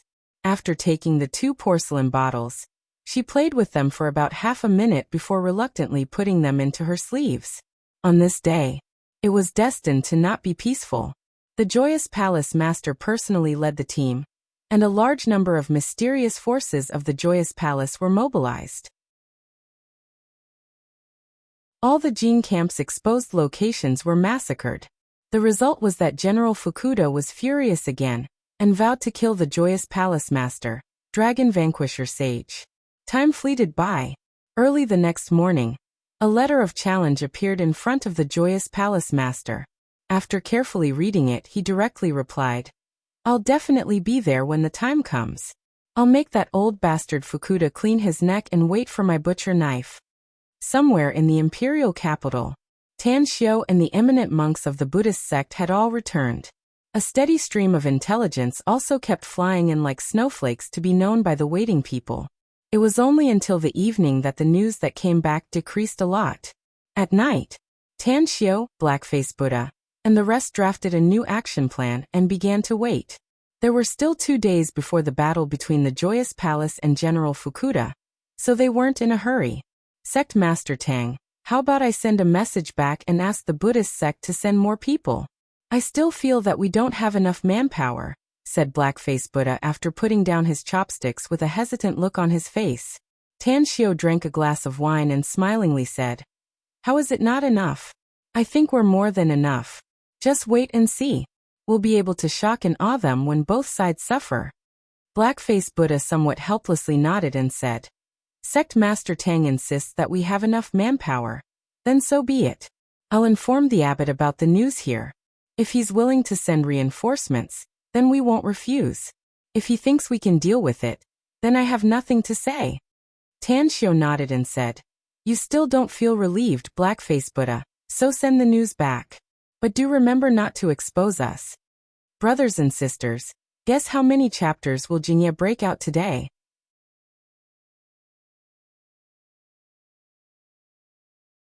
Chapter 1157. The hazy mountain in the distance was shrouded in a layer of fine gauze. It was indistinct amidst the misty clouds and mist, sometimes far and sometimes near. It was as though a few strokes of ink were smeared on the blue horizon and the edge of the blue sea.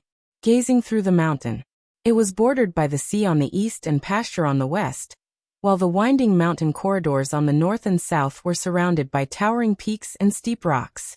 Even in the cold winter, gazing through the mountain still had a touch of deep green. It was due to the vitality of the winter-sweet and the tenacious and tall green bamboo. Huff! On the summit of the mountain, a cold current lingered in the wind as a ghostly figure suddenly appeared and leaned against the pine tree on the summit. Tan Xiao, who had sweat on the tip of his nose, kept glancing around with his quick-witted eyes. Countless information about arrays kept surging in his mind. This place, it was the place where the Joyous Palace and the Jin camp had agreed to fight. The place where an unprecedented war had ended. After learning about this place, Tan Xiu hurriedly brought Tang into this place and began to arrange a feng shui array. His purpose in coming to Japan this time was to make Kawako the most powerful person in the country. Whether it was the Joyous Palace or the Jin Camp, all of them would affect his plan. Therefore, he needed to kill and remove all obstacles for Kawako. Grandmaster, for people are coming up the mountain 2 kilometers to the east. They should be the genetic warriors of the Jin Camp. Tang En's figure appeared out of thin air and reported in a low voice. Tang Xiu moved lightning fast and smashed the jades into the ground, using the soil and leaves to cover the traces. He then grabbed Tang En's wrist and disappeared with her figure at the same time. Whoosh, whoosh, whoosh, whoosh. 4 figures quickly arrived. They wore black training suits and carried katanas on their backs. Their faces were covered by masks and only pairs of vigilant eyes could be seen wandering around. After a while, the 4 people didn't notice anything unusual and hurried to the other side. They're really cautious. After Tan Xiu and Tang En's figures reappeared, Tan Xiu spoke with a sneer on his face. With a solemn expression, Tang En said in a low voice, "I'm afraid the Joyous Palace and the Jin Camp have been provoked by us, Grand Master. They will definitely go all out in the upcoming battle." Tan Xiu said, "I've spent so much effort to set up a feng shui formation. If they don't do it seriously, my efforts will be in vain." Tang En hesitated and said, "Do you really not need us to come with you on the day of the battle?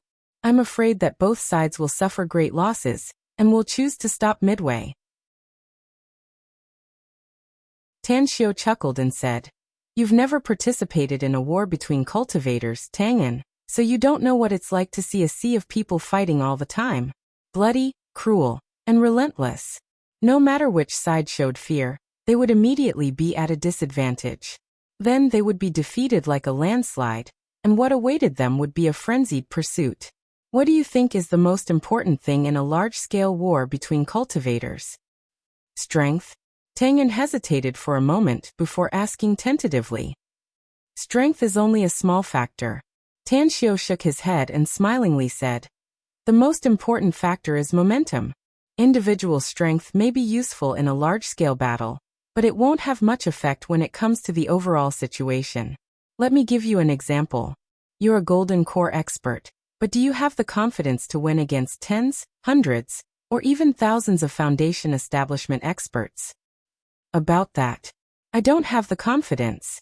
Tang En shook her head. "True powerhouses may be able to escape, but the weaker ones won't be able to." Tan Xiu lightly smiled and said, "That's for sure. If the powerhouses on either side start to flee, it will weaken the momentum of their own side. Losing their fighting intent will result in a sharp drop in combat power."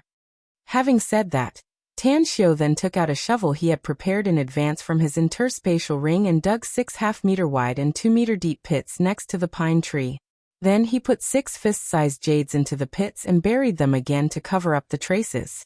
Then he clapped his hands and said, "The array has been set up, and this pine tree is the core of the array. I'll wait for the 2 sides to fight until the end. Once I activate the array, they will all be trapped inside." Tang En, who worshipped Tan Xiu's attainments in arrays, nodded and said, "Shall we go back now, Grand Master?" "Let's go back."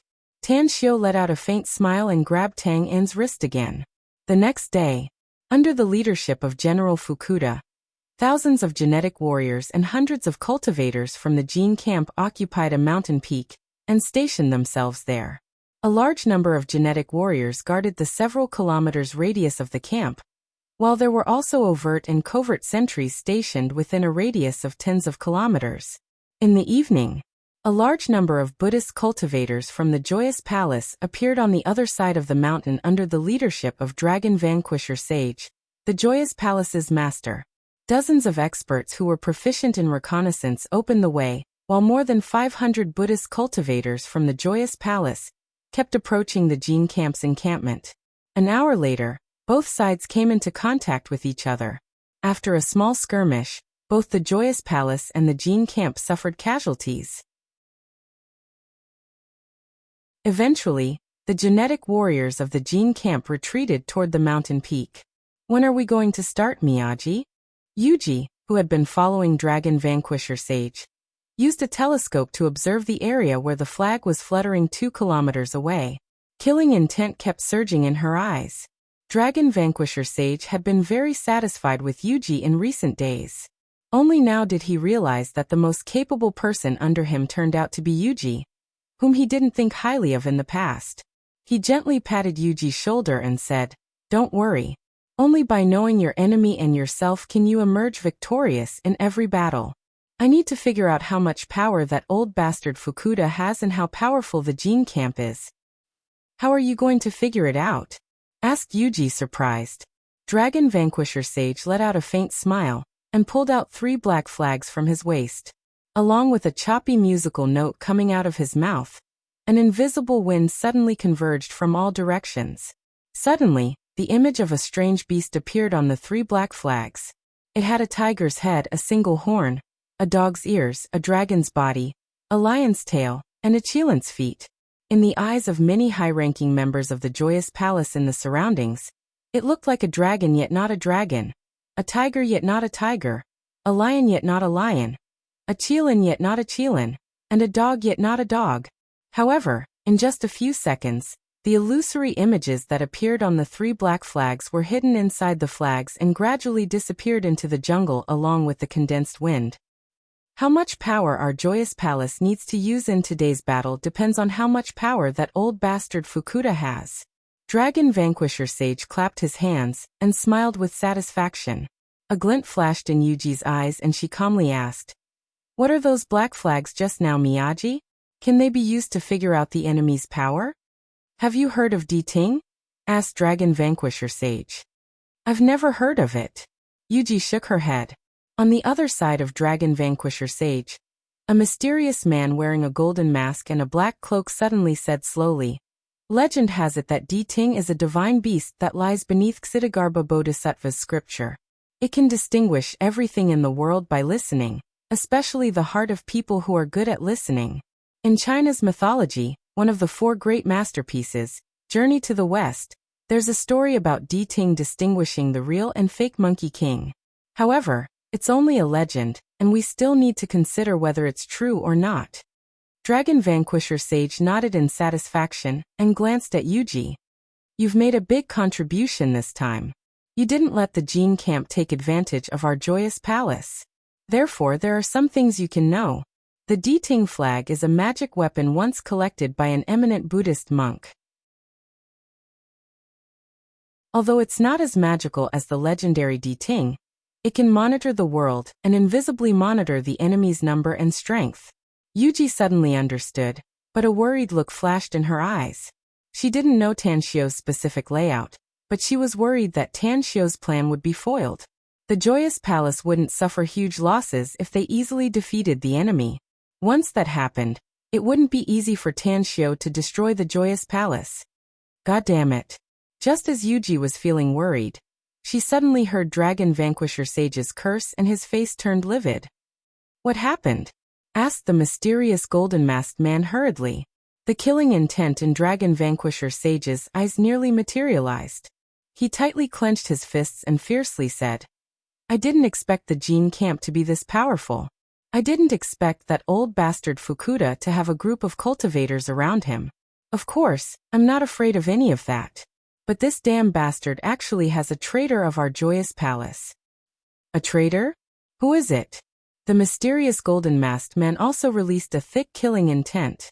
Dragon Vanquisher Sage angrily said, "The tale of the 72 go pieces is Kiki Tagawa. The 36th of the 72 chess pieces, Zhuahangying. I don't know what means these 2 used, but they've roped in a group of core disciples of the Joyous Palace, more than 100 of them. They're my first targets once the battle begins, Miyagi," said the mysterious golden-masked man coldly. "I'll leave them to you. Go all out to kill them, and let them know the consequences of betraying me." Dragon Vanquisher Sage gritted his teeth. "Why the trouble, Miyagi?" interjected Yuji all of a sudden. "They chose to betray you, so you can directly remove the restriction in their bodies and kill them directly. Letting them die inexplicably and tragically may cause chaos in the Gene Camp and hit their morale." Dragon Vanquisher Sage was silent for half a minute before he shook his head with a livid expression. I don't know what method they used to break the restriction I placed in their bodies without me noticing. No wonder they dared to betray me. It turns out that they're out of my control. How is that possible? Exclaimed Yuji. There's no way to remove the restriction you placed in your subordinates' bodies, Miyagi. Didn't you say that apart from you, there's no one else in the entire world who can undo that kind of restriction of yours? Shut up. Dragon Vanquisher Sage flew into a rage and shouted.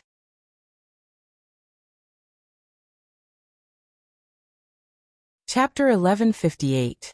Yuji deliberately showed a frightened look and retreated 2 steps back. She then looked down and kept silent while trembling with fear. She knew that Kikitagawa had broken away from Dragon Vanquisher Sage's control and knew more than him. But she wouldn't say it now.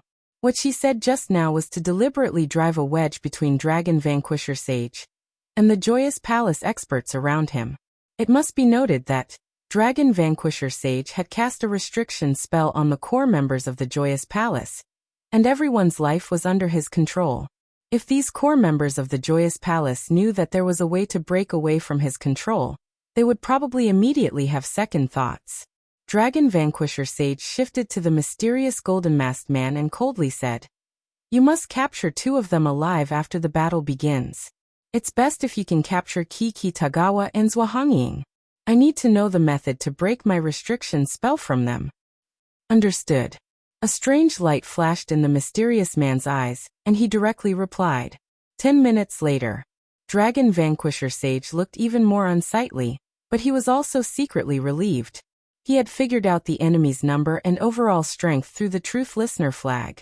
Although they had thousands of people and many of them were powerful experts, his Joyous Palace had many experts like the clouds in the sky, so it was still possible for them to completely annihilate the enemy.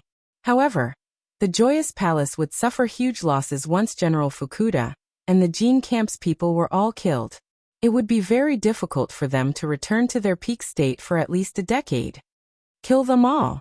As the saying goes, 2 tigers cannot live on the same mountain. I must destroy the Jean Camp and get rid of General Fukuda if I want to survive in Japan. Even if I suffer a big loss this time, I'll still have my word in Japan in the future. Even if the military and the government dare to disobey me, I'll kill them. Dragon Vanquisher Sage thought to himself.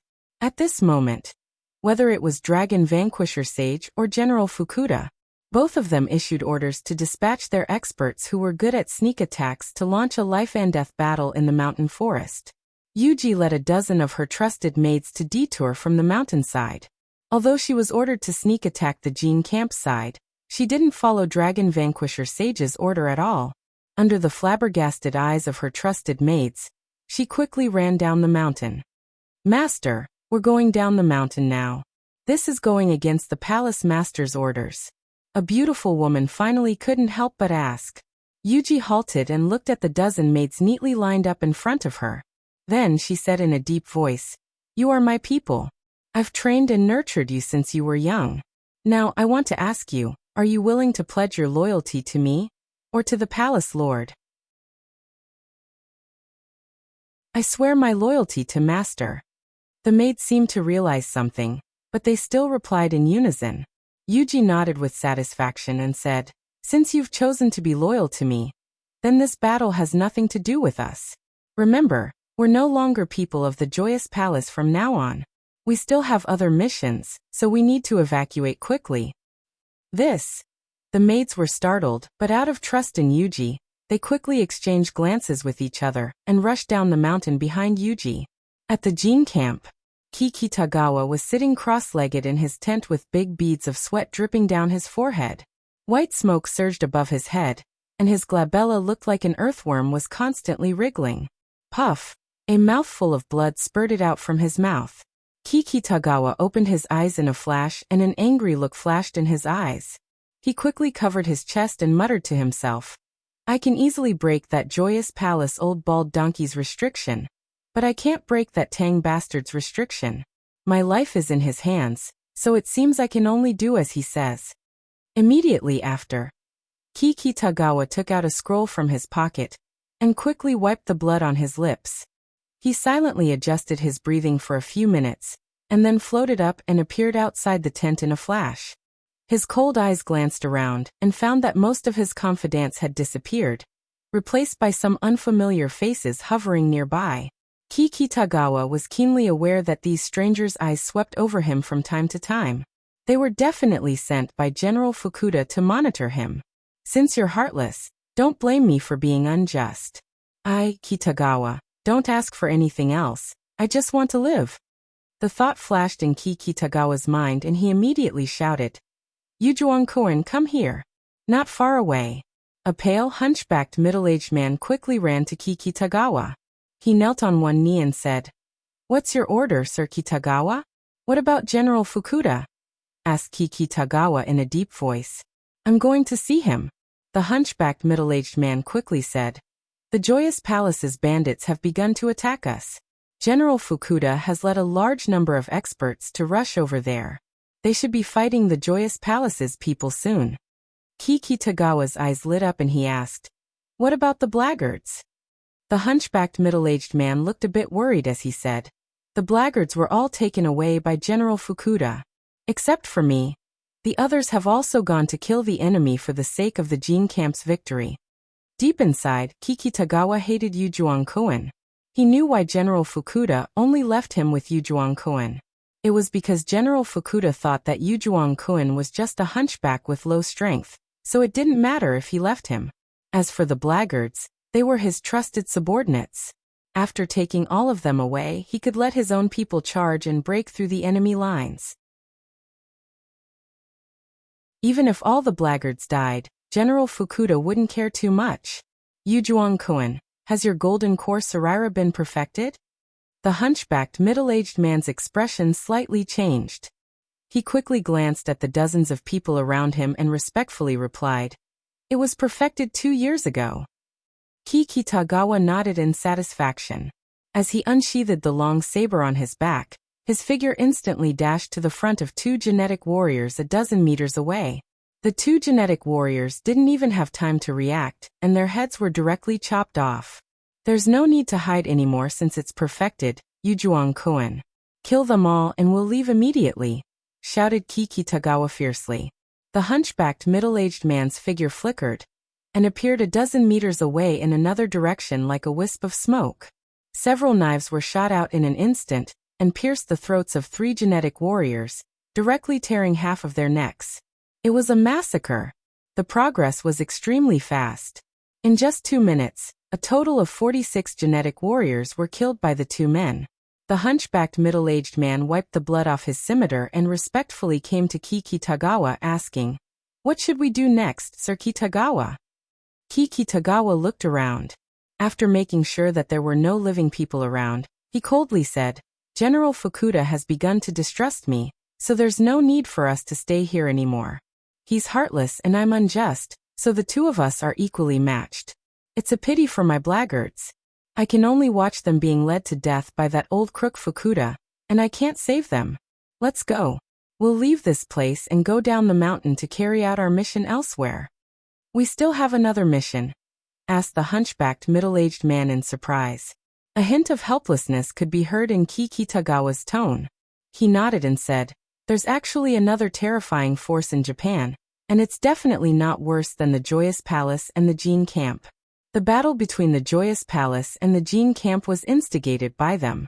Hence, we must obey their orders if we want to survive.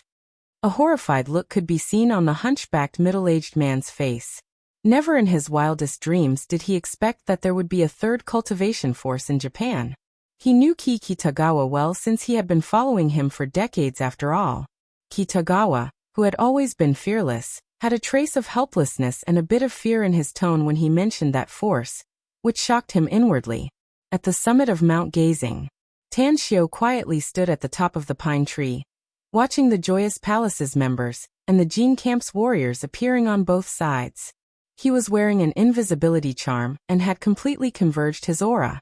Even his pores were closed and there was no exchange of aura. Hence, neither the Joyous Palace's people nor the Jin camp's people could detect his existence.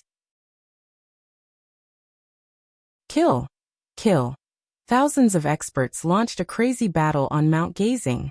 The scene was far more tragic than ordinary people could imagine. Buzz.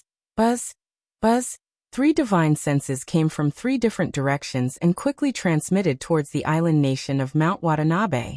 In just a few breaths of time, the battle on Mount Watanabe was clearly seen by the super experts from the other countries. Country. In a courtyard in San Francisco, the figure of an old man shrouded in black mist was faintly discernible. Glittering and translucent crystals around him exuded a soft white light that continuously poured into the black mist. Whoosh! A figure flickered lightning fast from the distance and appeared in front of the old man in just a short moment. Intense shock could be seen in his eyes as he directly knelt on the ground and waited quietly. Interesting. The old man shrouded in black mist opened his eyes and a dazzling brilliance burst out, causing 2 half-meter deep black holes to appear on the ground in front of him. The old man's voice was filled with a playful smile. The Caucasian man kneeling there suddenly looked up and asked, "What the hell happened, Venerable Wu?" The old man shook his head and smilingly said, "It's just a bunch of ants killing each other. But among those ants, there are 2 ants with pretty good strength." The Caucasian man hurriedly asked, "Where did the battle take place? Who are they? Do you want me to rush over there immediately?" "Venerable Wu, you once said that no matter where there's a large-scale battle, we must rush there as much as possible to get some benefits from it."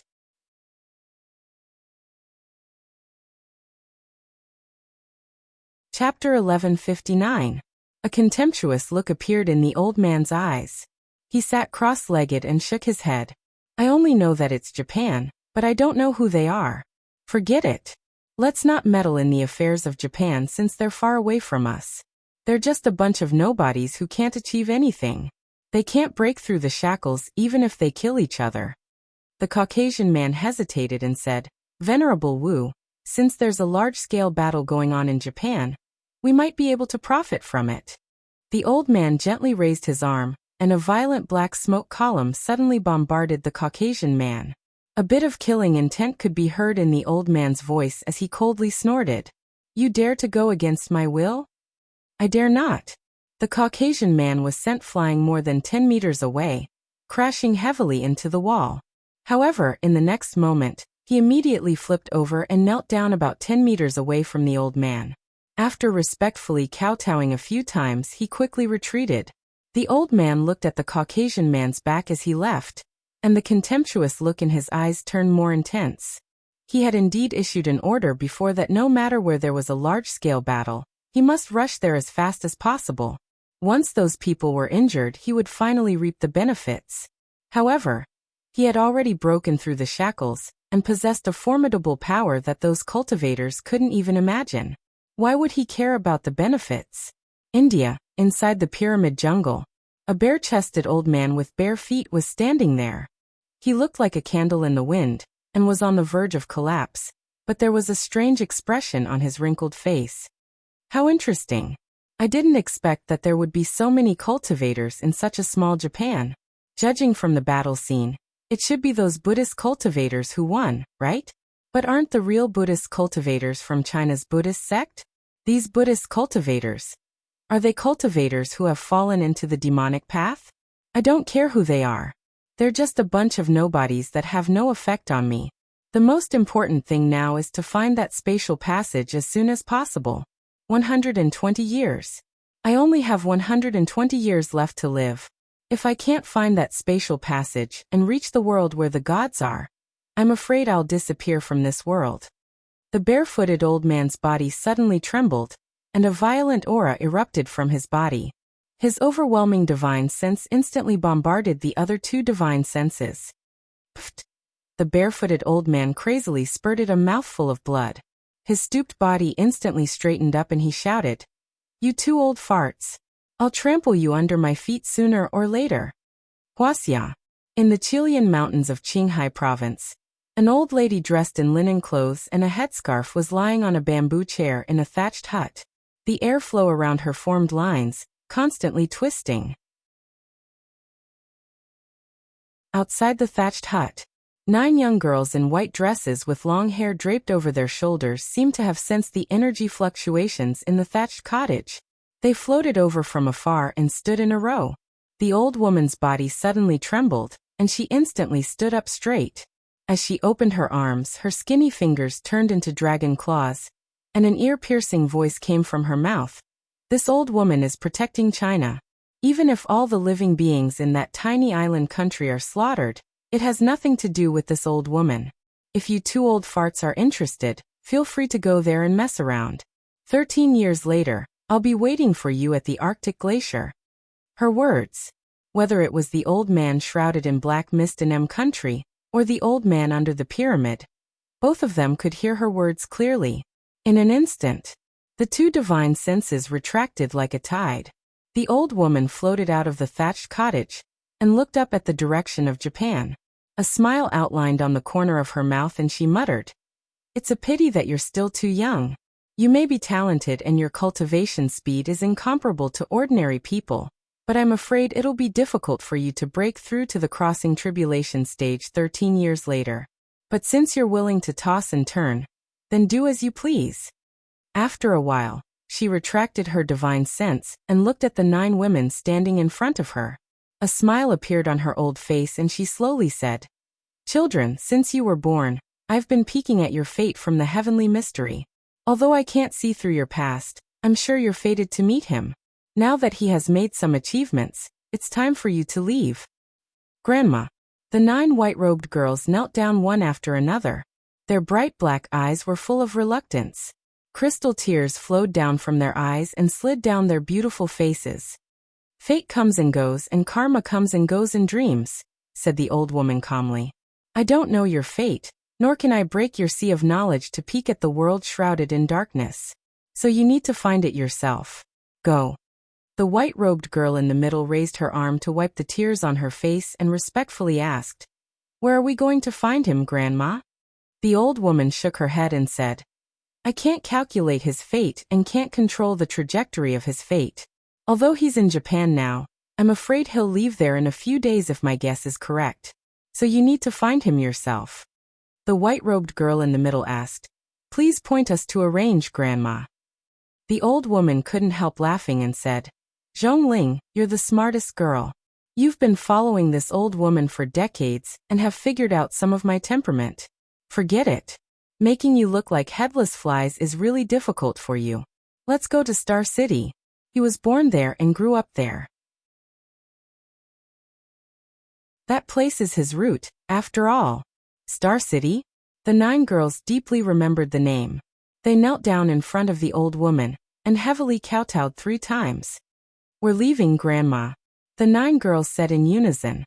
Their faces were filled with reluctance and sadness as they flew toward the south. The direction they were heading toward was the southern side of Chilean Mountain, where there was a small county called Chilean County, Japan. Gazing at the peak of the mountain, Tanshio stood on the pine tree, his heart tightened. Just a moment ago, he sensed 3 powerful divine senses. He could even judge the direction from which these 3 divine senses were transmitted. They were definitely not from Japan but from a distant country. It's not Jichime. It's not Guyana either. Tanshio was very familiar with these 2 people's spiritual senses, so he was clear about one thing.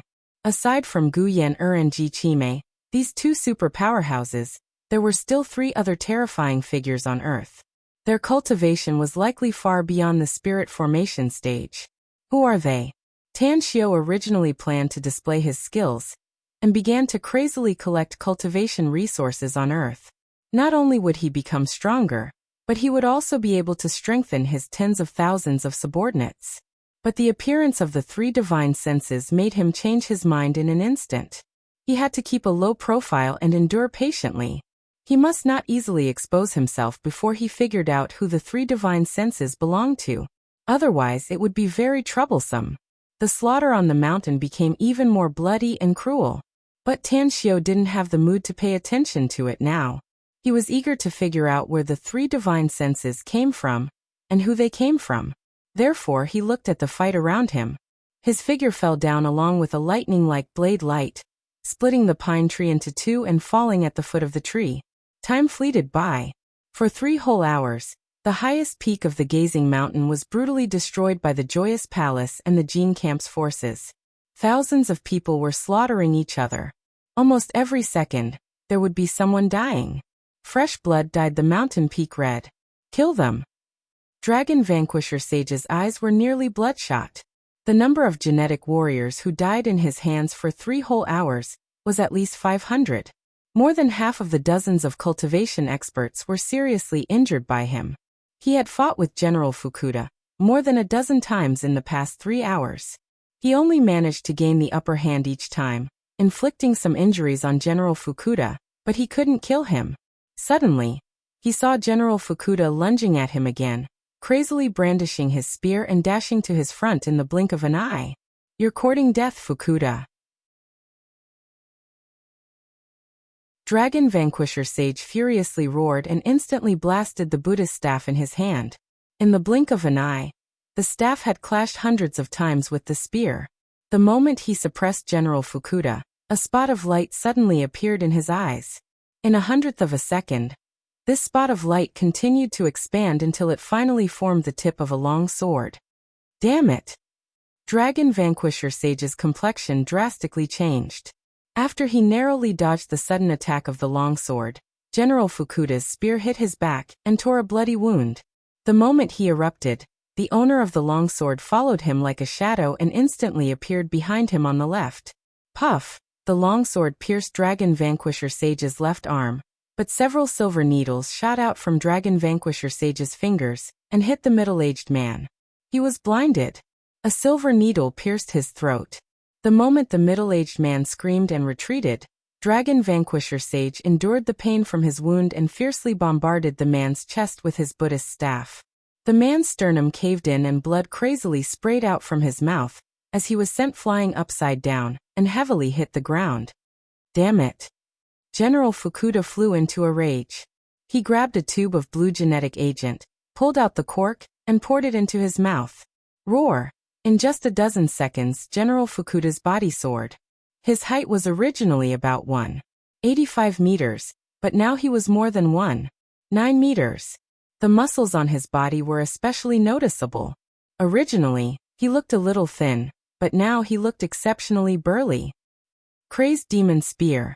The spear in General Fukuda's hand was instantly thrown away. The overlapping spear shadows looked very chaotic, but they tightly sealed the surrounding space.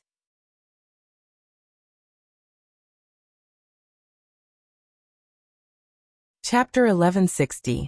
Dragon Vanquisher Sage's murderous aura seemed to have materialized. He looked like a demonic monk who just crawled out of hell. As he took out a small drum, the drumming sounds instantly turned into energy waves that quickly spread in all directions.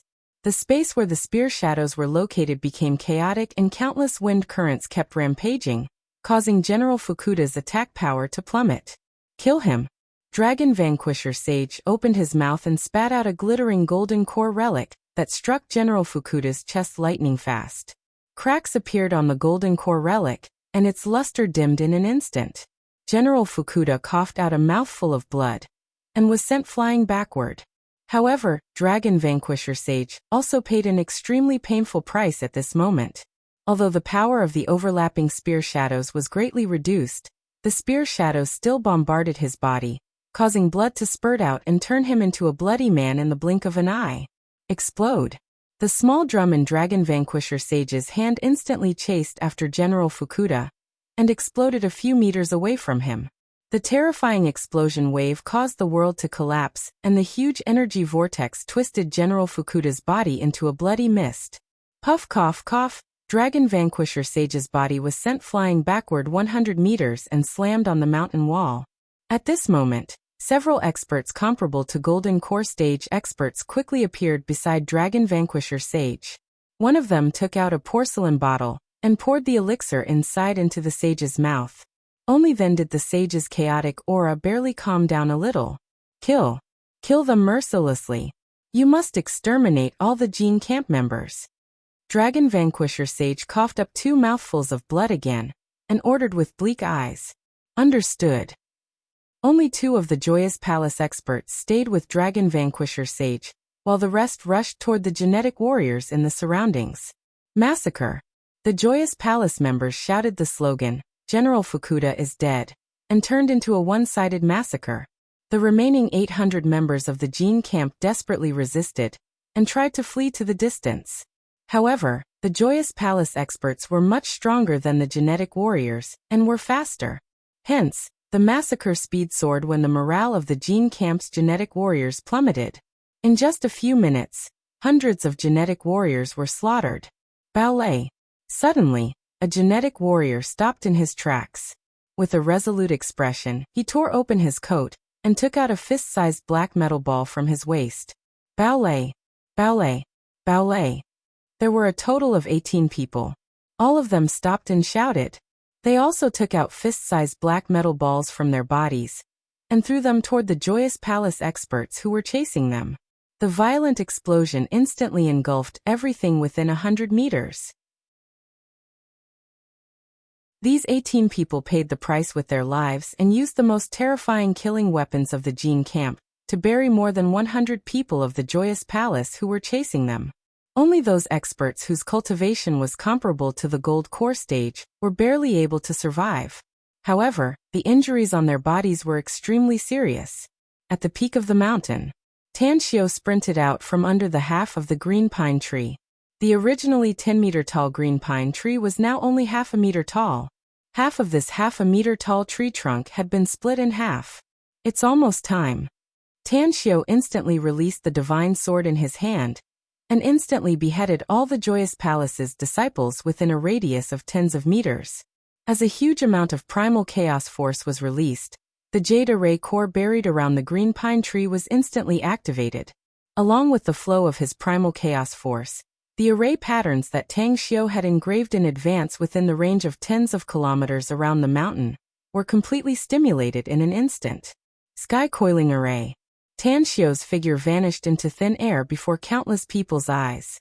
The remaining Joyous Palace's disciples and the Gene Camp's genetic warriors all felt the changes in the surrounding airflow at this moment. Halfway up the mountain, Dragon Vanquisher Sage's complexion drastically changed all of a sudden. He could sense the changes in the airflow in the surroundings. The seriously injured him instantly jumped up and shouted, "All Joyous Palace disciples, heed my order. Everyone, stop chasing the enemy and come to me immediately." What? All the Joyous Palace's disciples within a radius of a few kilometers looked at Dragon Vanquisher Sage's direction in disbelief. Never in their wildest dreams did they expect that the Palace Master would issue such an order at this time when all the Gene Camp's enemies were about to be wiped out. Why? The same thought popped up in everyone's mind. After quickly exchanging glances with their companions around them, they finally chose to obey the order and passed on Dragon Vanquisher Sage's order to the surroundings. Then they quickly rushed toward his direction. The Gene Camp's genetic warriors immediately relaxed after they found that the Joyous Palace's powerful enemies didn't chase after them. General Fukuda was dead, and they didn't want to continue fighting.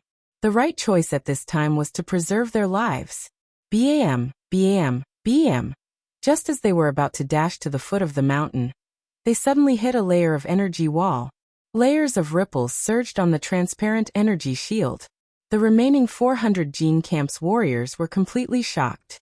They had never encountered such a strange situation, nor did they know the existence of an array. Halfway up the mountain, Yukaim was shocked. Her eyes wandered around for a while before she quickly came to Dragon Vanquisher Sage's side and hurriedly said, "Someone must have arranged an array here, Palace Master. We're now trapped inside." With a solemn expression, Dragon Vanquisher Sage nodded and said, "That's right. Someone has arranged an array here before we came. But I'm sure that it's not General Fukuda or the Gene Camp who arranged this array. It's because General Fukuda is dead and the Gene Camp's genetic warriors don't have such an ability." "Who exactly is it, Palace Master?" asked Yukaim hurriedly.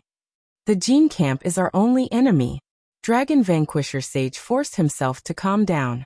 Thoughts flashed in his mind and he rejected all the possible targets. Suddenly, Dragon Vanquisher Sage turned his head to look around and shouted, "Where's Yuji?" "I haven't seen her since the battle began, Palace Master." Yukaim shook her head. "You," Dragon Vanquisher Sage sternly shouted. "I once issued an order to capture Kawako, the Yamamoto family's patriarch. Who carried out the mission? Was it Yuji?" "That's right. It was Yuji herself." Yukaim nodded. But then we got into a fight with the Jin camp's people, so we neglected this matter. Damn it. I remember now. Those people who escaped said that the power behind Kawako should be Chinese cultivators. Could it be that the person who arranged this array is also a Chinese cultivator? Slap. Dragon Vanquisher Sage fiercely slapped Xue Jiayi's face, sending her flying back a dozen meters. Then he dashed to her in an instant, grabbed her clothes and shouted, "Why didn't you report to me about the appearance of a Chinese cultivator?" Yukime covered her cheek and hurriedly said, "Palace Master, I thought they were just some small fries and didn't need to report to you at all. Furthermore, we're facing enemies from the Jin camp, so I plan to wait until we get rid of General Fukuda and the Jin camp's genetic warriors in the pasture before reporting to you and teaching Kawako and the people behind her a lesson." Idiot. Dragon Vanquisher Sage cursed. Others might not know how powerful Chinese cultivators were, but he knew it like the back of his hand. If the Buddhist sect and the Tao cultivation sect were to be compared, he wouldn't hesitate to say that the Tao cultivation sect was more powerful. Why? It was because China only had one Buddhist sect, but there were more than one Tao cultivation sect. There were even some Tao cultivation clans and rogue cultivators. The number was so many that he didn't know the exact number. Ba. A voice as loud as a bell came from afar. 18 figures flickered and quickly appeared in the sight of the Joyous Palace's disciples. Dragon Vanquisher Sage's pupils shrunk and disbelief filled his eyes. Although the Joyous Palace's disciples were also Buddhist cultivators, they would never say such a thing.